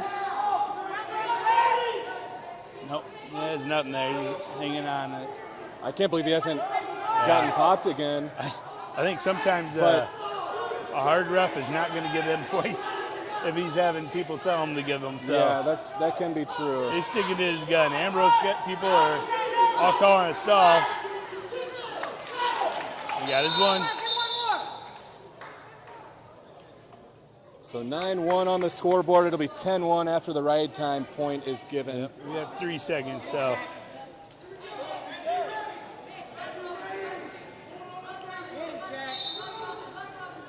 And that'll do it. So 1 for riding time. 10-1, that'll be a 4-point major. Yep. Major decision for Mick Chagnon from Boy, St he Ambrose. looks strong out there. Yeah, he does. And quick, he cut that corner. So a little bit of bad news we've got is we have a forfeit coming up here at 133. So going into 141, Augustana will be leading 6-4 over St Ambrose. Okay. 141 should be a good match too. We've got Riley Woods from St Ambrose and Cameron Hanel from Augustana. Yeah. I'm assuming this ain't related to the woods of Iowa, right? They're 141. I don't believe so.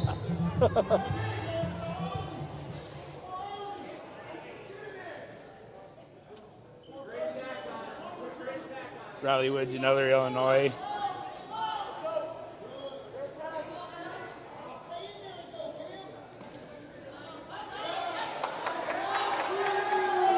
Nice low attack by Woods there on that reshot.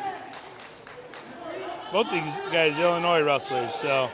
Oh, these guys are both from Illinois? Oh, yep. Okay. I think Sycamore, Illinois is where Trevor's from.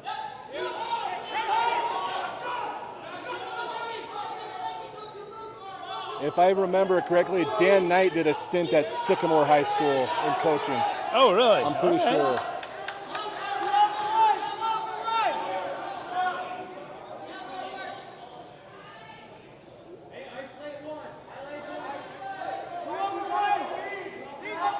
Boy, they were just tough rides on top here. I don't think he's got it locked. Does he? No, sure he does. Yeah, he's got a I lot. think he does. Thinks he's going to lose it, though. Yeah. He's getting too high. Getting too Little high. head He's in hunt. trouble. Oh. Gonna swim out. See reversal. And the clock starts going the other way. You know, that's one of the things that you got to tell your wrestler. Know your position and there's a time you got to bail out Yep. so you don't give up more points than what you have to. Definitely. You hear it a lot, 1, not 2, and the same can go like, give up the 2, don't go to your back, Yeah, right? exactly. Exactly. Got out of position there. Trevor took advantage of it.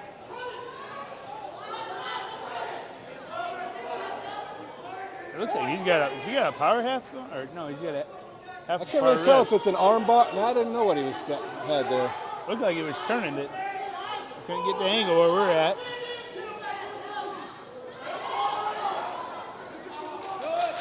Still in bounds. He's got that toe in.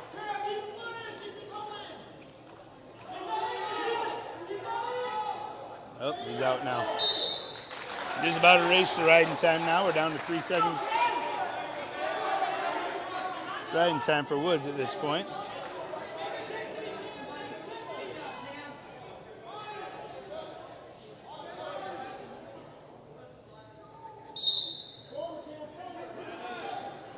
Oh, he locks it up again. Locked. That's locked up tight. That's tight.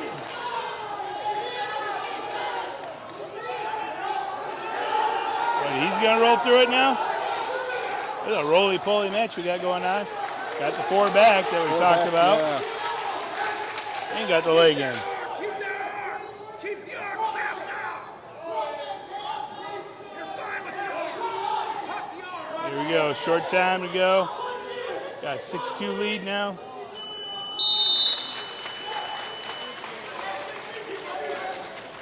Six-2 going into period number Boy. 2.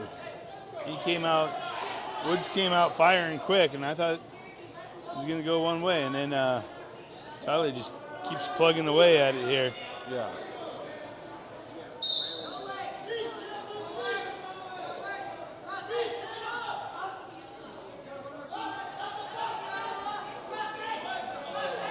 I got to say this, if I don't know these guys as well as their coaches do, but if I'm coaching Woods right now, I'm saying cut him. I liked what I saw from the neutral position a lot. Yeah. Yeah, he went almost feet to back on the first transition he did. He's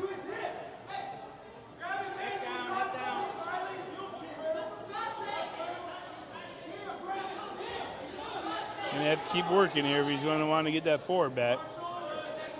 He did have a cradle hook. He's got the leg in when he's putting the cradle, and I think that's going to block him out.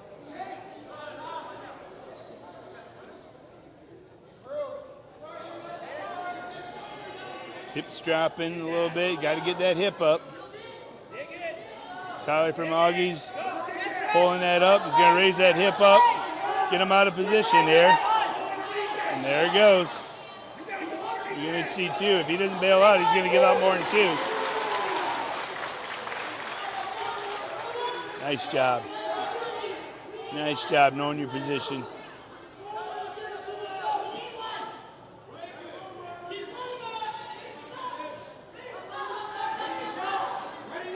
Oh, he's getting that cranked hard. You gotta shake it one more time. Shake it again.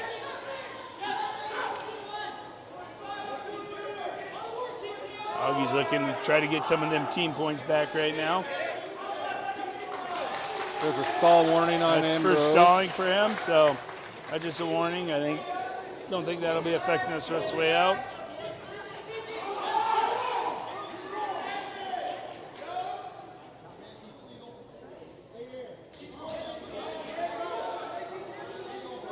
It looks like we're going to end up here 8-2.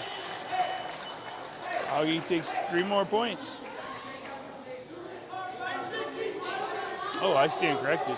I was saying we were in the 3rd period already. Nope, third's coming up. Here we go. We got more action. And we're back neutral. Let's see if Woods can have it capitalize like he did in the first.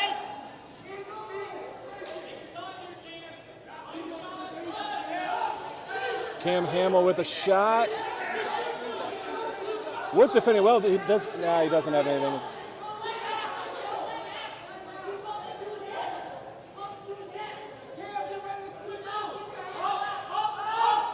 Cam he got to come straight up, right? Lift with, there you go.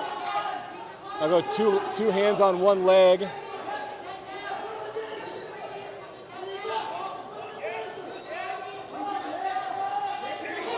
Oh, he's putting him in danger. I thought he was going to get a danger call on that one. No call at this point.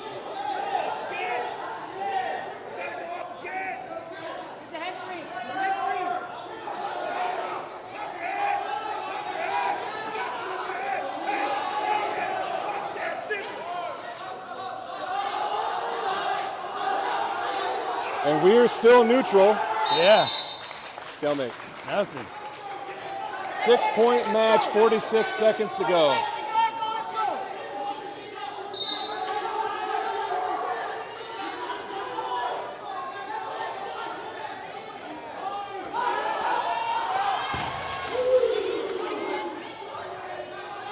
Getting on a hard whizzer over here. Woods holding on.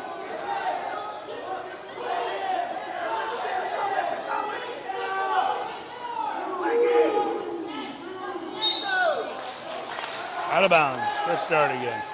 21 seconds on the clock.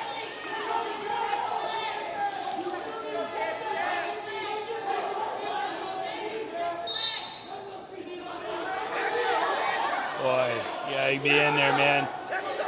I think we're at a point now where Ambrose just doesn't want to give up the bonus points. Yeah. Which is smart at this stage. Keeps that whizzer. You got that whizzer, not going to give that to him.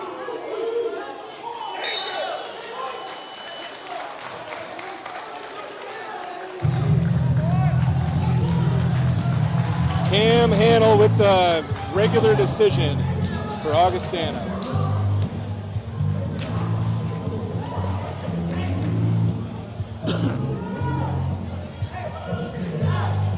All right, we got a fun one to watch here. 149, we have Daniel Taranes for St Ambrose. Augustana has Alex Cruz.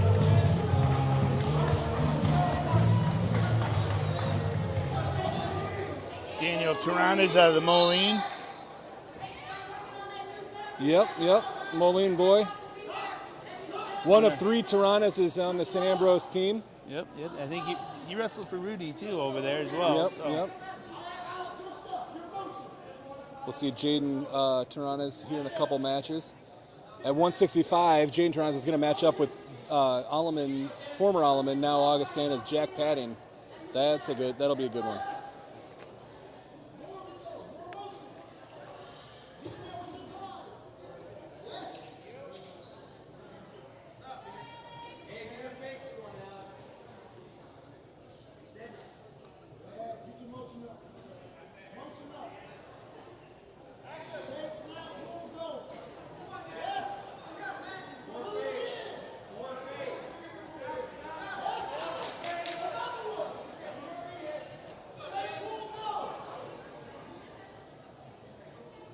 Both wrestlers just kind of feeling each other out here the first period. Yeah, right a lot of hand fighting and just kind of checking it out. Just over a minute in here. Refs wanting to see a little more movement from them. Calling for action. We'll see how they do.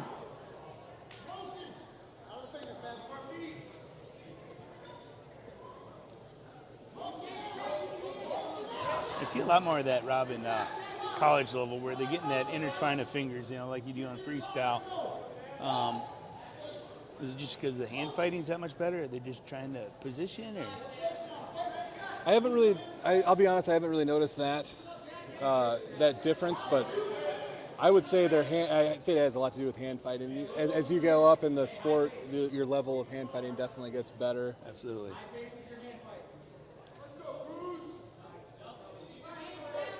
One minute to go here in the first, 0-0. Yeah, like you said, a lot of feeling each other out. I'm not sure how familiar these guys would be with one another, but they're both, they're almost like similar looking, to be honest, too. Like their Body builds are styles, very position, similar. Yep. Yeah. They both look pretty quick, pretty strong and quick both.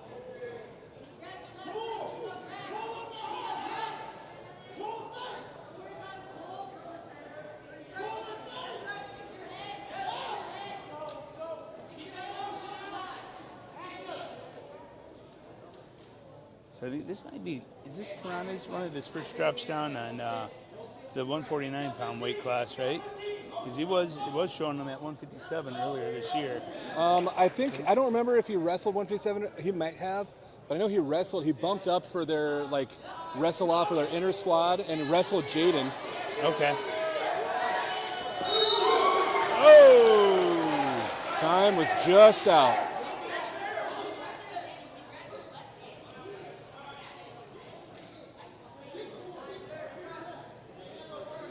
If you're listening and you haven't yet, please hit that subscribe button and that little bell, that little alarm bell, that'll alert you whenever we go live, so you never miss any of our meets that we stream. We'll be streaming again in a couple days. We'll be in North Scott as Bettendorf Bulldogs go to North Scott Thursday night. Excellent mat return there. A cruise just a little bit ago. Nope, don't have that second one in there. Daniel Taranas gets on the board. Yep. Not too bad, only 17 seconds riding time, so you always want to see that, get that escape at least under 30 seconds. Yeah, for sure. If you can be pretty good on the mat, you give yourself a whole lot of advantages, even if you don't get turns. One of the biggest ones, I remember Kyle Dake talking about when he was in college. He would say, I went to every match, basically in my head I was up by 2. Because I knew I was going to ride the guy for at least a minute, and I knew he couldn't ride me, so I knew I was going to get out. So he went into every match, and he was up by 2 in his head every single time. And absolutely. He won how many national titles? Yeah, he was an okay wrestler. Yeah, so I think it worked out well for him. Got some world and Olympic hardware to go with that as well, huh?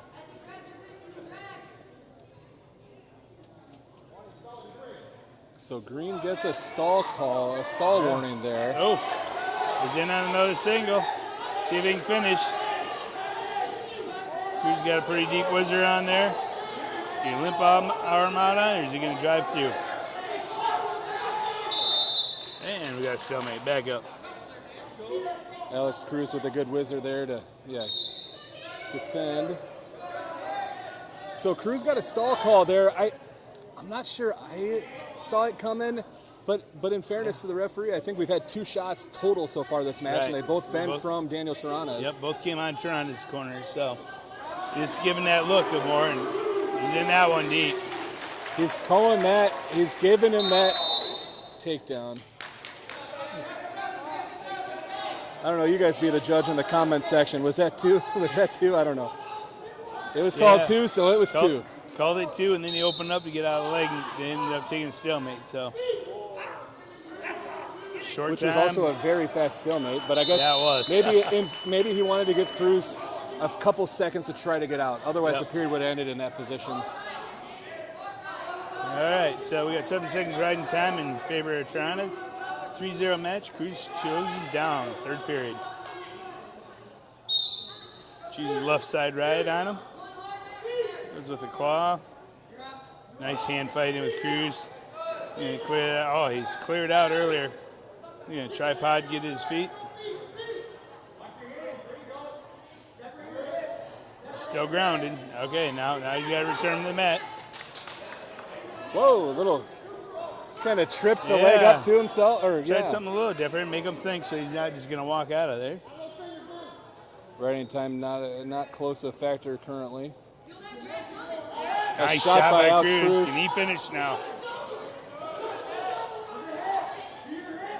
Taranas looking for a body wrap just to hold him there. Get a stalemate. It looks like advantage is probably going to go danger to Taranas. Then he gets 2.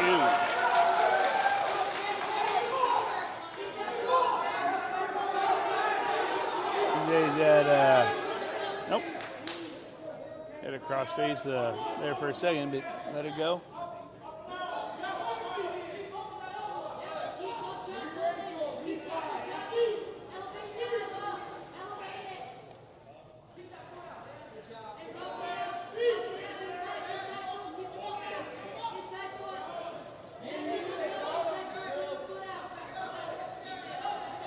Seconds to go here. Taranas close to riding time. That'll give him a 5-point lead. Tough ride by Taranas still. Nice forward pressure, breaking him back down to the mat.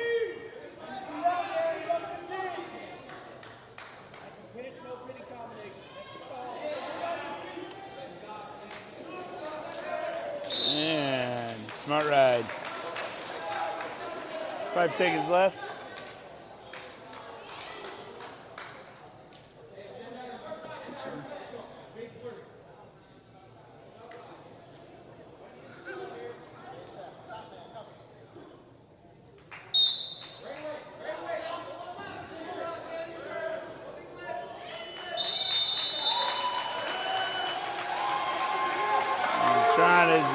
Hometown boy.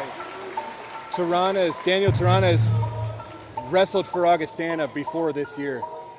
I had forgotten that. Tim Hernandez, thanks for the reminder. Yeah, so Daniel Taranas comes back into his old territory and collects the win.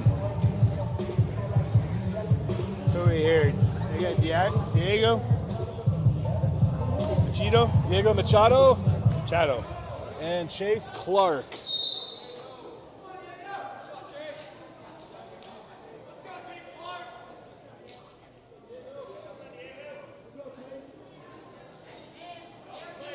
Chase Clark for Augustana. Is that a mount? Diego Machado for St. Ambrose. Gets in on a shot. Just a mat return now. And Shane Sparks might be a little happy. So Diego Machado, I think Reno or Nevada. From Nevada? Yeah, Nevada. So, boy, Coach Bo's working all over, getting some recruits in St. Ambrose this year. So I don't know how many people know this, probably not too many, but we have another forfeit coming up at heavyweight. Unfortunately, St. Ambrose doesn't have a heavyweight here tonight, so right now St. Ambrose is trailing Augustana 7-9, 9-7. Augie leads St. Ambrose. Augustana will collect 6 at the very end, so to have a chance at winning, Ambrose is going to have to get up by at least 6. Yeah. Yep. Between now and the 197 match. You're going to have to get some big jumps. Now, people are probably going, how do you pull someone out in Nevada? People that don't know Bo, he's originally from that territory, right? Yep, exactly. He's from Nevada, right? So, yeah, that's his backyard. He's probably finding some good wrestlers over there, some good West Coast style wrestling to bring back over to the Midwest, you know? Yeah.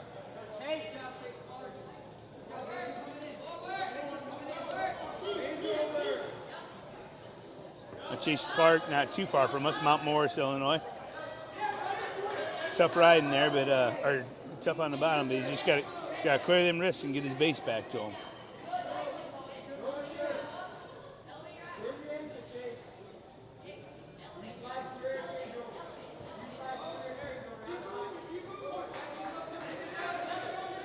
Diego looks strong on top. Almost 2 minutes already of riding time. He is all of a 157-pounder.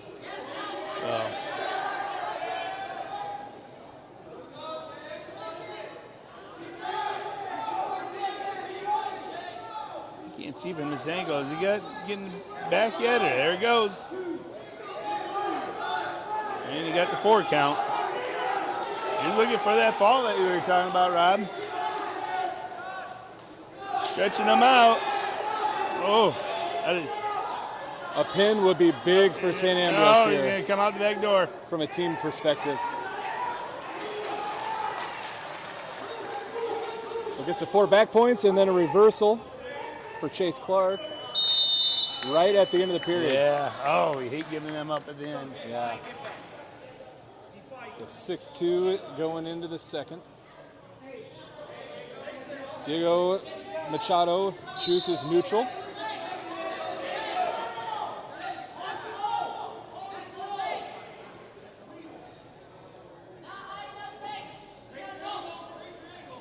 Boy, I know Bo wanted that 6 on that one. Get that fall. That would have really helped them out. Nice double leg double. I don't think he's forgotten about 6. He just missed that opportunity. Yes.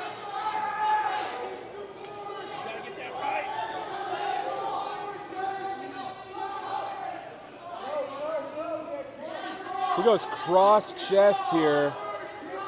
He's got his legs. Not quite Yeah. a Turk. Yeah, he's got a Turk. There you go. There comes the Now, Turk yeah. right here. Got to get a deep bite. Deep bite. Elevate that leg. Oh, he's going to lose a leg. Should be That sure counting looks there. like points. Yeah. Yeah.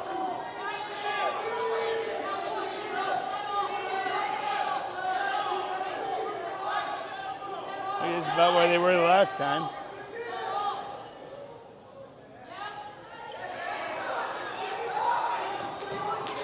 Old Bo's calling for a freestyle fall over there. Has his hand raised. Good fight. If he keeps that arm, he's got a chicken wing. Yeah, he does. But he's not giving the points yet. Same move. Yeah, he's got to break that and get the next set. No, same move. Yep. So not new points, but maybe he gets the fall. See a little gap underneath there yet. He's close. Good fight out of him. Good fight. The bad part, I know Diego wants to fall. Oh, he might have it that time. That's tight now. That is. Oh, he can't get that shoulder. He did the work there to collect 12 back points, but Yes. the other guy never quite got out of the lock, so he gets Yes. 4. So 12-2 in Yep. favor of Diego Machado of St And Ambrose. 4 minutes riding time.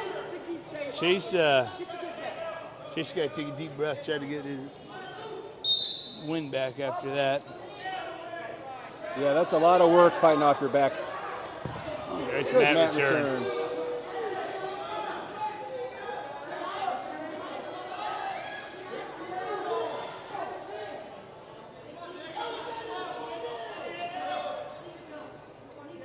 Boy, did he burn out his arms on that on Tabby.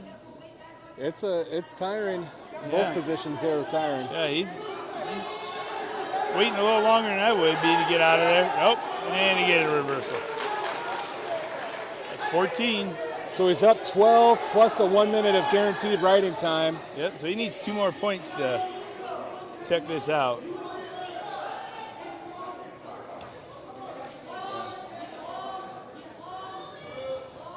One turn will do it. A 4-point count will end it. Right, A right. 2 count he'll have a tech at the end. He gets a stalemate. Chase Clark needs to get to his feet or get a reversal. Got to score the next point. Yeah, he's if you're got to get Chase out of there Clark. somehow. He's going for a cut. 1 minute left. He didn't give him Nope, the point yet. Didn't get the escape. Yep. He didn't release, didn't break out.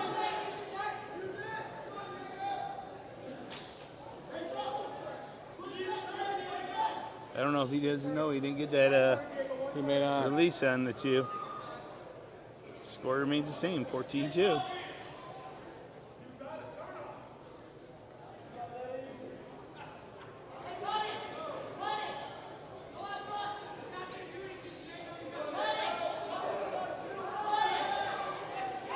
He thinks he can get that. Uh-oh.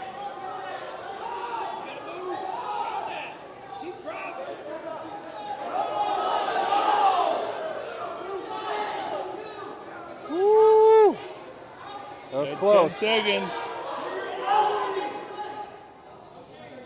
You're not going to get it. That's pretty out big of time. to hold that to a major Yeah. there. That was good.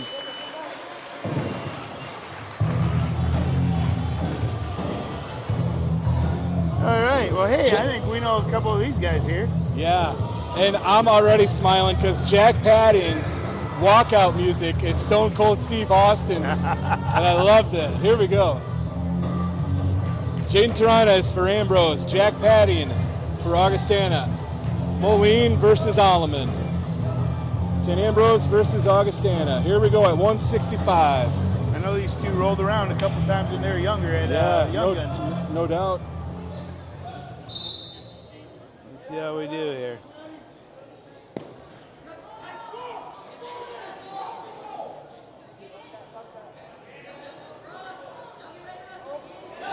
Oh man, there's some 2 He padding gave the right off two. the bat. Gave the 2 already. That was quick.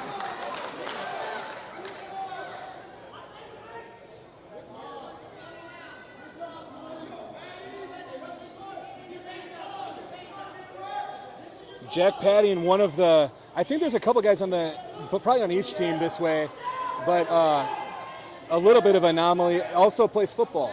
Yes. It's pretty fun. So that's, nice double leg by Jaden Taranis. Fighting off. Wow, body lock. But Jack Padding is working the hook thing. No, doesn't have the leg yet. They're going to want to get a restart on it. There you go. But yeah, another one of those huge perks of going to a school like one of these. If you love football and you love wrestling, you don't know which one you want to do both. These guys don't care. Come work hard and they want you. Absolutely. Not ready to quit one of your favorite sports? No problem. Both excellent student athletes as well.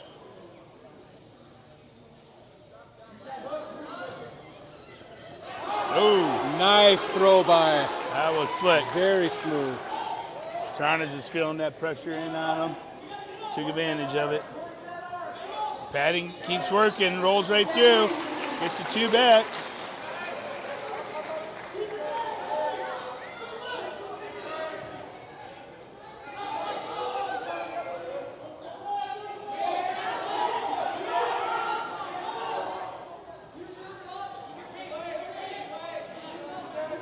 If anyone was ready for a shootout, this is it already.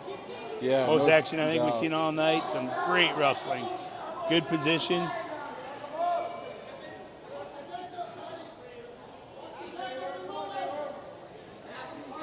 So we started talking about this earlier, but so Daniel Taranis, we saw a little bit ago. Jaden Taranis wrestling here. Jaden's brother Parker Taranis is on the team as well, and their uncle, right, is John Taranis over there in the corner coaching. So pretty cool little tradition family here. thing, yes. Started at St Ambrose, yeah. What are you looking if you're trying to turn and get that 2? Yep. Takes the 6-4 lead.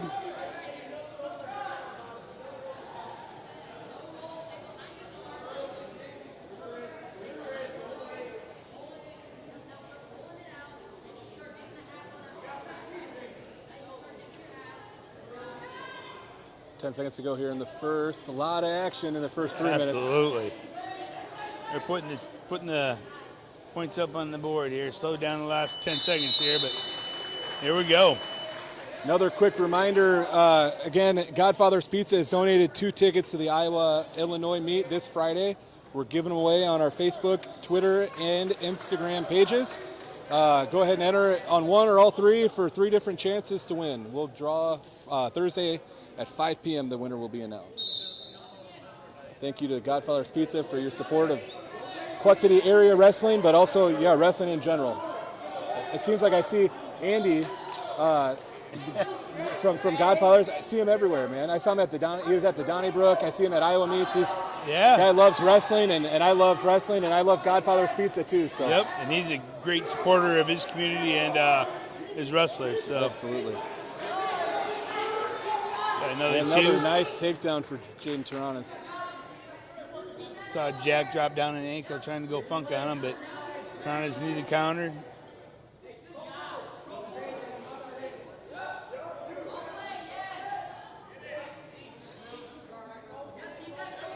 He's going for a deep, deep bite on that shoulder.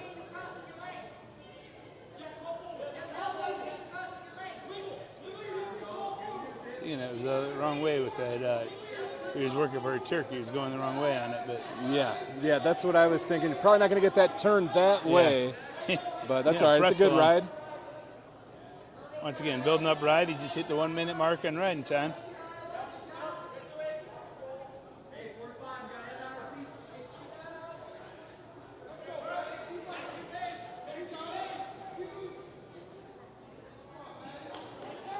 Stall warning on bottom man.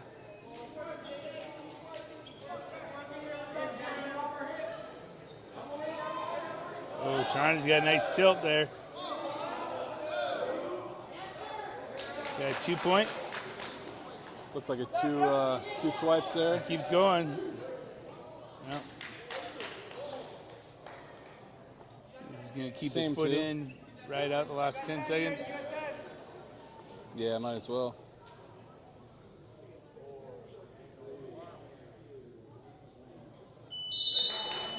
All right. Jaden Taranis opens it up a little more, and going into the third period, we got 11-4. You're Jack right now. You thinking you got to go big soon, or get back?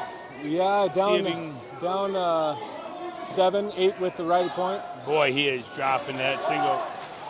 That drop single is nice. He's so good and long right now at that weight class. So. Yeah, Jaden's looking smooth, man. Looks quick.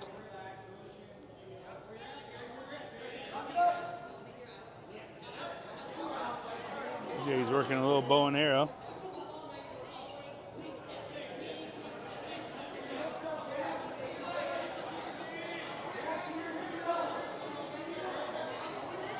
Yeah, keep a foot in with that. It's gonna be tough. He's running out of real estate with that. Not gonna happen. No.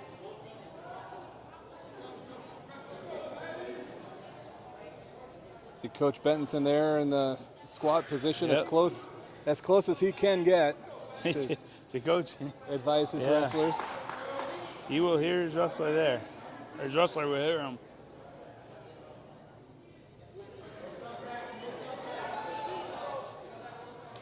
Look for a suck back. Jack was ready for it. Squares out.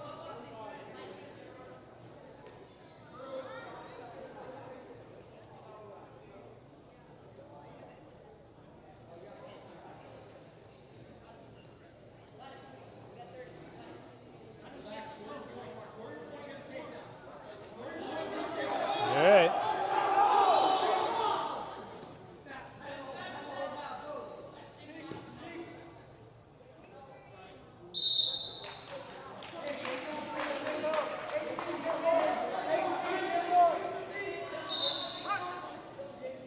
Yeah, I see where Bo wants to keep pushing these guys to get more points, but well, I don't know. If he rides them out, he automatically gets that versus taking a chance of Patton getting the takedown and losing that major. But Yeah. but I agree with you, but if Jaden stays offensive, yep, then you know this is going to be a match that he can just catapult on. Excellent match. Look great.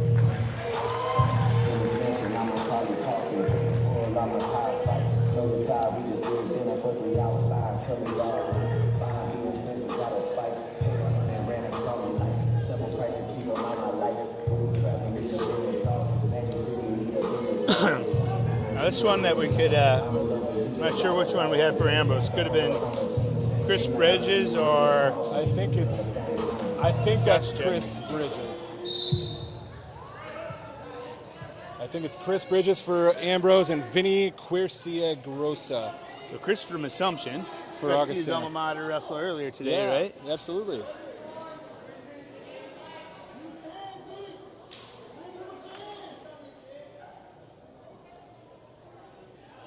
Once again, you know, like you mentioned earlier, getting to see a lot of our local wrestlers that, you know, going at that next level. And like you said, man, right in their backyard. 2 great programs, 2 great facilities, 2 excellent coaches, and boy, it's nice to see these guys get better and better, you know. Absolutely, yeah.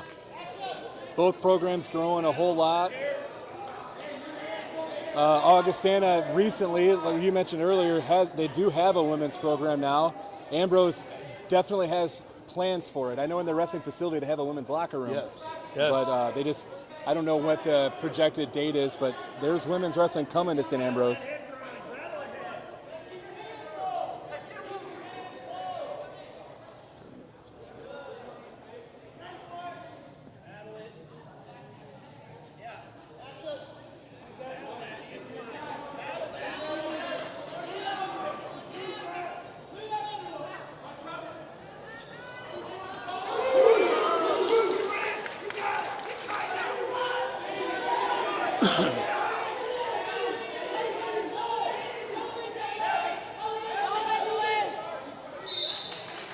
Quick takedown there. That's not right.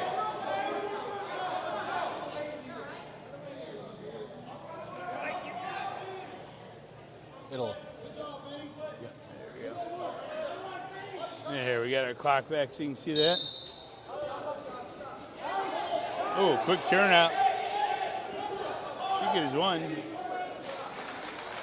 He got a bad foot. He's been hopping on that left foot. I don't know if I see he's got a big brace on it, or is it his left, you're saying, foot? I can't tell. His left ankle is what I look like he was. I don't know if he tweaked it earlier Looks a little or what. ginger, yeah. He's walking on a little different, so that definitely can make a difference on you push off on your shots. Yeah, no doubt about that. Obviously, we saw it with a lot of the Assumption guys earlier, and we've seen it with Chris Bridges in the past too. Wait till he gets on top. I feel like that's his best position. Yes.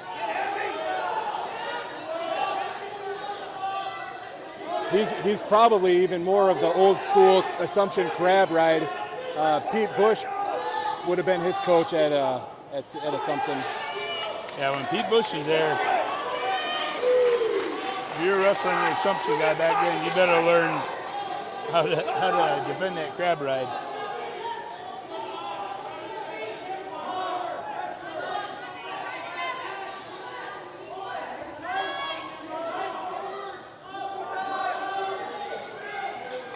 Short time. All right, so Augustana's Vinny Quercia-Grossa. I bet you I'm close. I don't know if I'm saying it quite right. Quercia-Grossa takes a 4-1 lead into the third. Oh, is it just a second? It's just a second. No, it's a second, yeah. Yep, we got 2 more periods of fun here. I keep losing track of my time. Probably the 3-minute period's throwing me off a little bit.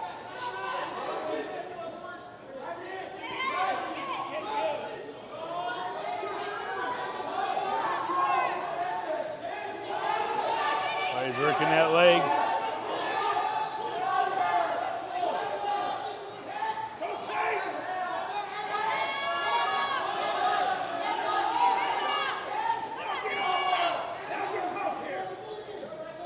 Readjust your hand. Work your hand. Dig that other one in. Some good wrestling. He's got to clear that wrist. Dig it in.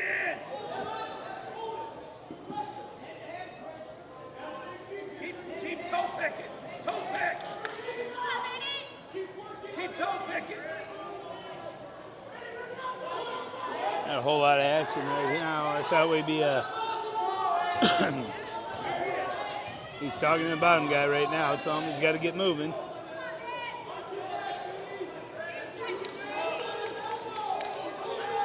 Not much he can do when you got that cross leg in. You got to step over that and clear that leg out. And then clears this. And there he got his warning. There's a stall warning. First one.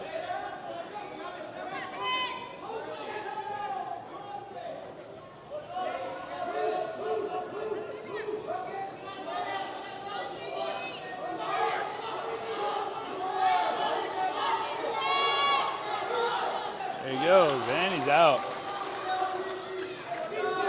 He's in a lot of pain. Yeah, something's not right with that left I don't foot. expect much offensively, honestly, just seeing the way he's kind of walking. But if he can start this next period on top, Yeah. I would imagine that's what he'd like to do. Looking at the way he's limping there. Like I said, I can't tell if it's his right knee or if his foot is hurting him. Vinny is choosing down, so Bridges will have an opportunity on top. Yeah, this is probably what he wants, if anything. He's already built up 2 minutes, 23 seconds. That will not be a race today. 1, 2, 3, 4, 5, 6, 7.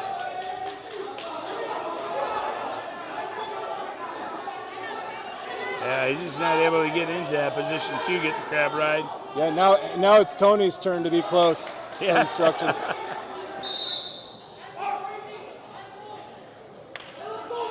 Crowd's So getting a little there- more involved behind us there, too. So there, I think what happened was, I think they must have touched the concrete floor because they were Okay. definitely still in bounds. But if you touch the outside off the mat, then the referee needs to call that out of bounds. Yep. Got to protect our wrestlers here. 1, 2, 3, 4, 5, 6. Good reversal there. I'm thinking Vinny's dad might be behind us yelling. Yeah, I'm not I'm sure, assuming but that's his dad. very enthusiastic. I like it. I enjoy the passion. Definitely building up that clock. Up to 2:10 riding time now. Looking for something now. So it's 15-9 dual score, and it seems like, I mean, I guess in a minute there's not. Maybe I wouldn't consider this a bonus point situation, but I feel like it could be just based upon the way Bridges seems to be moving. Yeah. He's essentially he's up 4 points now. Currently, yeah, with the ride time point. Yeah, I don't think he's going to be able to get that major at this point. Not at 30 this, seconds. Yeah. Well, once he goes feet to back and collects a 4. They definitely looked in control of this whole match.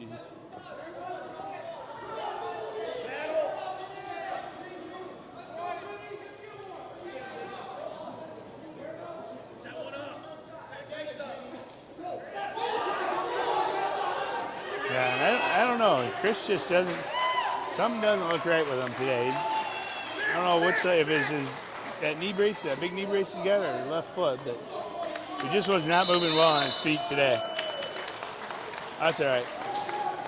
Good win there by Vinny. Yes, very nice. Quercia Grossa.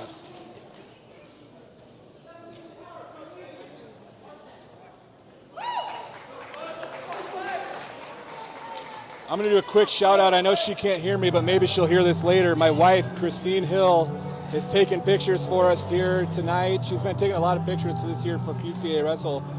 So I appreciate her doing that. Hopefully people are enjoying those photos. She's got an Instagram, Christine Hill Photog or Photography or something like that. We share, I'll share her stuff in the QCA Wrestle Instagram story every once in a while. So anyway, give her a little bit of appreciation if you could. Give her a follow, and she'll keep taking pictures and keep making me happy with incredible with pictures, her work. action pictures. If you're looking to see one of your family members out there. So hey, we have another kid that came from Geneseo here earlier. Clay? Yes, we do. Clay DeBailey. Yes. For Augustana. And then Dylan Miners is the St Ambrose wrestler. He's from Polk City, Iowa. North Polk. Yeah, Clay was at that meet once again that we had over on at Geneseo. On the gridiron at Geneseo. Yep. I think that was his senior year we were watching him. Do you remember who they wrestled? Moline that year. It was Moline, okay. Yep, that was we got to see. There was a lot of D1 wrestlers we had out there that day. We had Charlie Farmer. We had I think DJ was out there yet that day. We had Brower. Yep, Cole Brower. And then on Geneseo, a lot of kids that continue wrestling on too, with the Montez.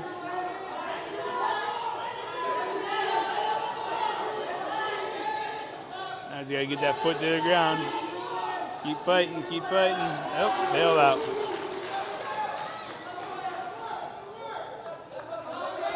Nice finish on that single. Oh, he goes leg in. Far side half. He's going to swim out of it. He's going to be out of position. Clay's going to get in position here. Going to pop his head for 2. There it is.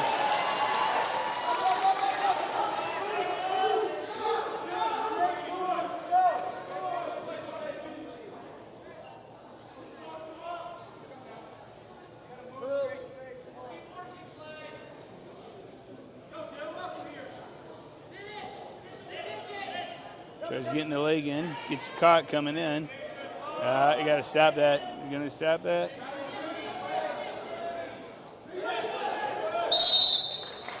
From what I remember, Clay DeBailey's pretty tough on top as well. Yeah. Yeah, really tall, lanky. Put on a lot of muscle after his years of college in here. What year did they say he was this year? He's sophomore.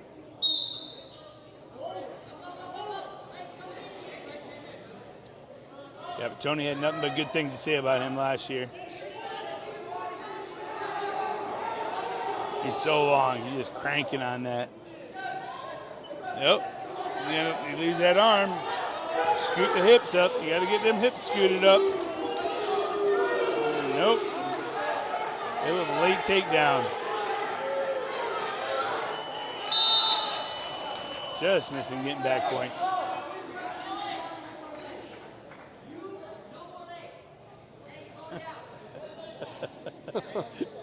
No more legs for Dylan Miners, says Bo. Coach Yes, Bo. Bo laid down the law there. He goes, when your guy is 6 inches taller than you, and it's all 6 inches of legs, probably not a good spot to be legging. Yeah.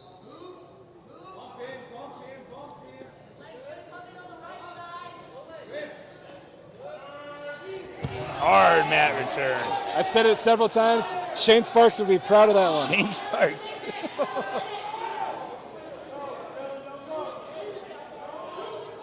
Yes, he would.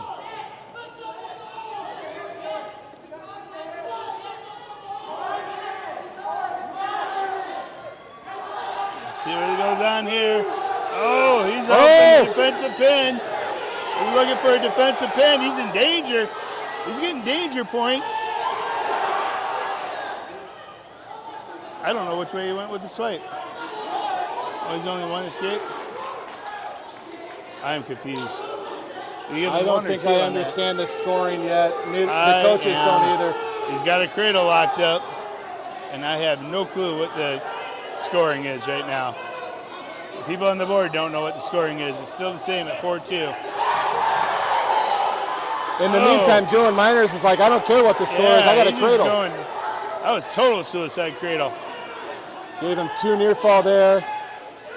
One escape. I do think the score is wrong. Yeah, I think. All right. They got a lot of figuring out what we got going on. Somehow we ended up with no near fall out of that entire exchange. I don't know about that. He was counting on someone. I don't know who he was counting on. So he got 3 counts. He was counting, but it never awarded anything. Yeah. And then he just gave one up, and I don't know what the one was. If it was escape, or if he called it a takedown. Because Dylan eventually went around, got the takedown. Now the board says 8-2.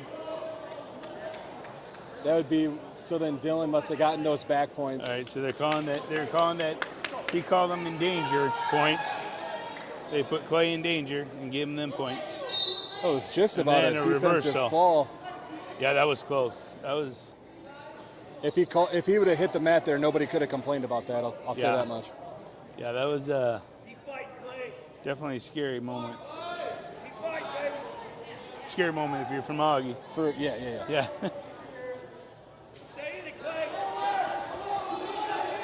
Yeah, pick that up. Roll the sweater over. You gotta roll through. You gotta get his arms to do that. Oh, Clay's trying to go funk right now. He's gonna roll through. He's topside. We don't know how to do reverse funk. So. Good scrambling, yeah. Right at the last second too. So 8-5. Going into the third. I think Clay owes Jody Strickmatter that one. He taught him how to do that funk years ago when he was in junior high.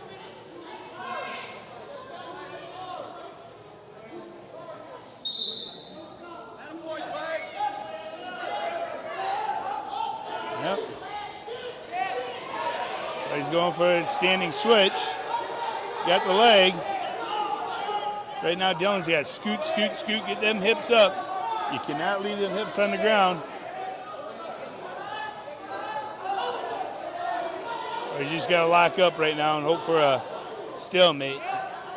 Don't do that, though.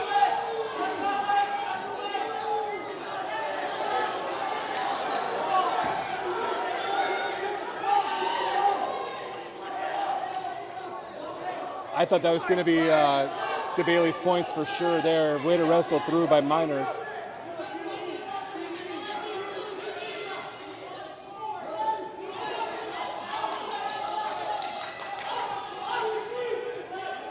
Really big match at this stage in the game.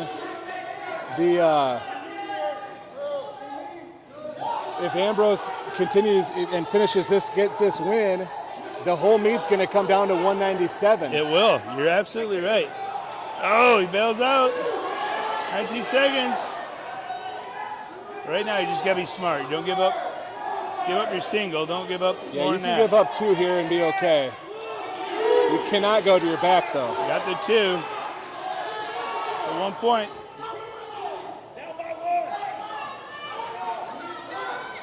We got 25 seconds left. He's going to cut him. Try to get that last 2. There we go. Comes down to the takedown now. Oh. 10 seconds. It's getting loud in here. He's got a hard ankle, Wizard. Clay's working for it. Not going to run out of time there. Oh, he runs out of time. Excellent match. 9-7. Yeah, good match. So now it's 18-12, right? Going into 197. We know that Augustana is going to get 6 at heavyweight. So in a way, you could call it 18-18 right now. Winner of this 197 match wins the duel. Tyler Casey comes out for St. Ambrose. Out of Washington, Illinois. And Jacob Badger for Augustana. Out of Littleton, Colorado. Colorado. All right. Liking that snow. Hey, big shout out to Dave Mitchell up at Luther in northern Iowa. He's out here watching us. And Coach Mitchell, thanks for tuning in. We appreciate it. yeah. We also got a couple wrestlers up there every once in a while to follow. By the way, Coach Mitchell, I appreciate the hospitality. We got to come out to the Luther Open earlier this year. Got to cover a little bit of wrestling there, and Yes. beautiful campus. My goodness, what a great, Isn't what that a great something else facility. out there? Yeah. I mean, for a fat guy like me, all them hills probably aren't so good, but I just drove everywhere. But Toppling Goliath, great brewery there in town. Hey, great place to grab dinner. Yep. Yeah, big fan of Decorah actually. Really I nice. love that community. So yeah, as you mentioned, it comes down to this match right here, man. 18-12. All the marbles.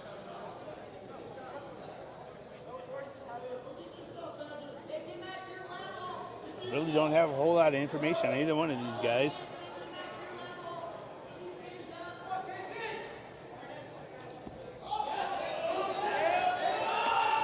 Nice power double right through there. Jacob Badger hits the board first. He's up 2. Nice double leg there. Strong.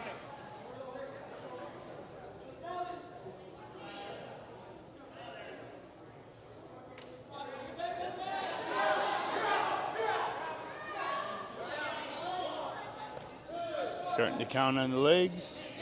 Pulls up. Gonna have to do a mat return.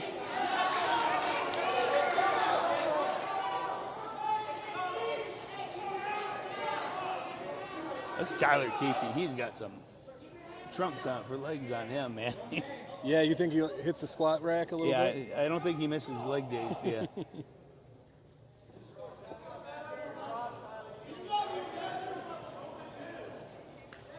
Again, man, he came in fast on that double.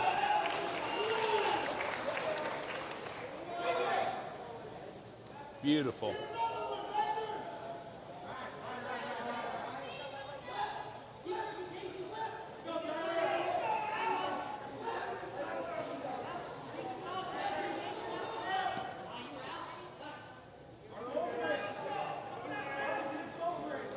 Working with a little bit of a claw ride there.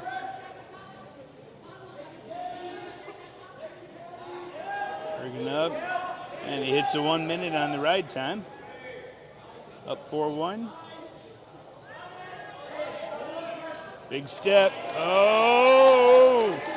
He's in trouble. A lot of time on the clock, and that's cinched up pretty good. And he gets a fall.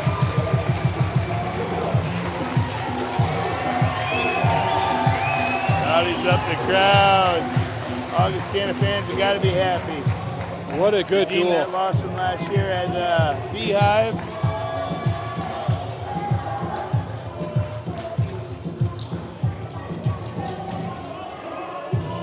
Here comes the big man. Bucks the heavyweight. So Augie takes it. Excellent match. Great night of wrestling. We got middle school, we got high school, we got college. Oh my goodness. This was awesome. Yeah, all we're missing now is get some women's wrestling in here. Yep. We'll hit every aspect tonight. Once St Ambrose has a team, I'm sure we'll have 2 mats going, or maybe we'll have one more duel in this type of event. Absolutely. But yeah, absolutely. For sure. So for sure. Once again, thanks again, Coach Tony. You did it. Really appreciate everything, helping set it up. High school coaches for setting up that meet earlier too. Yep, You know, it's going to be a lot of excitement. I think you're going to see these guys playing, or we're going to see these guys in postseason wrestling for some national titles. We're hoping so. Absolutely. You know, and for Coach Bo, still a young team. I mean, he's pretty much sophomores, maybe a sprinkle of junior here and there. But both teams are pretty young. Yeah. Yep. And developing these guys, and I think a couple more years, both programs are going to be legit. For sure. So. All right. Well, Jay, thanks for jumping on with me, man. Thanks It's always again, fun. Man. We had a great time. And everybody who tuned in, thanks for tuning in. Hit that subscribe button if you haven't already. And one last time, Godfather's Pizza donated 2 tickets to this Friday's Iowa meet. They host Illinois, 7 p.m. in Iowa City at Carver Hawkeye Arena. Check out our social medias for how to enter that giveaway. And we'll be back Thursday, right? Yeah, Thursday we'll be in Eldridge when North Scott hosts the Bet North Bulldogs. A good MAC duel coming up here. So a lot of excitement. We're entering the back end of the season. It really ramps up now. So Hold on. It'll be Roller fun. coaster's coming in. Definitely. All right. Thanks, everyone. Yep. Thanks, guys. Take care.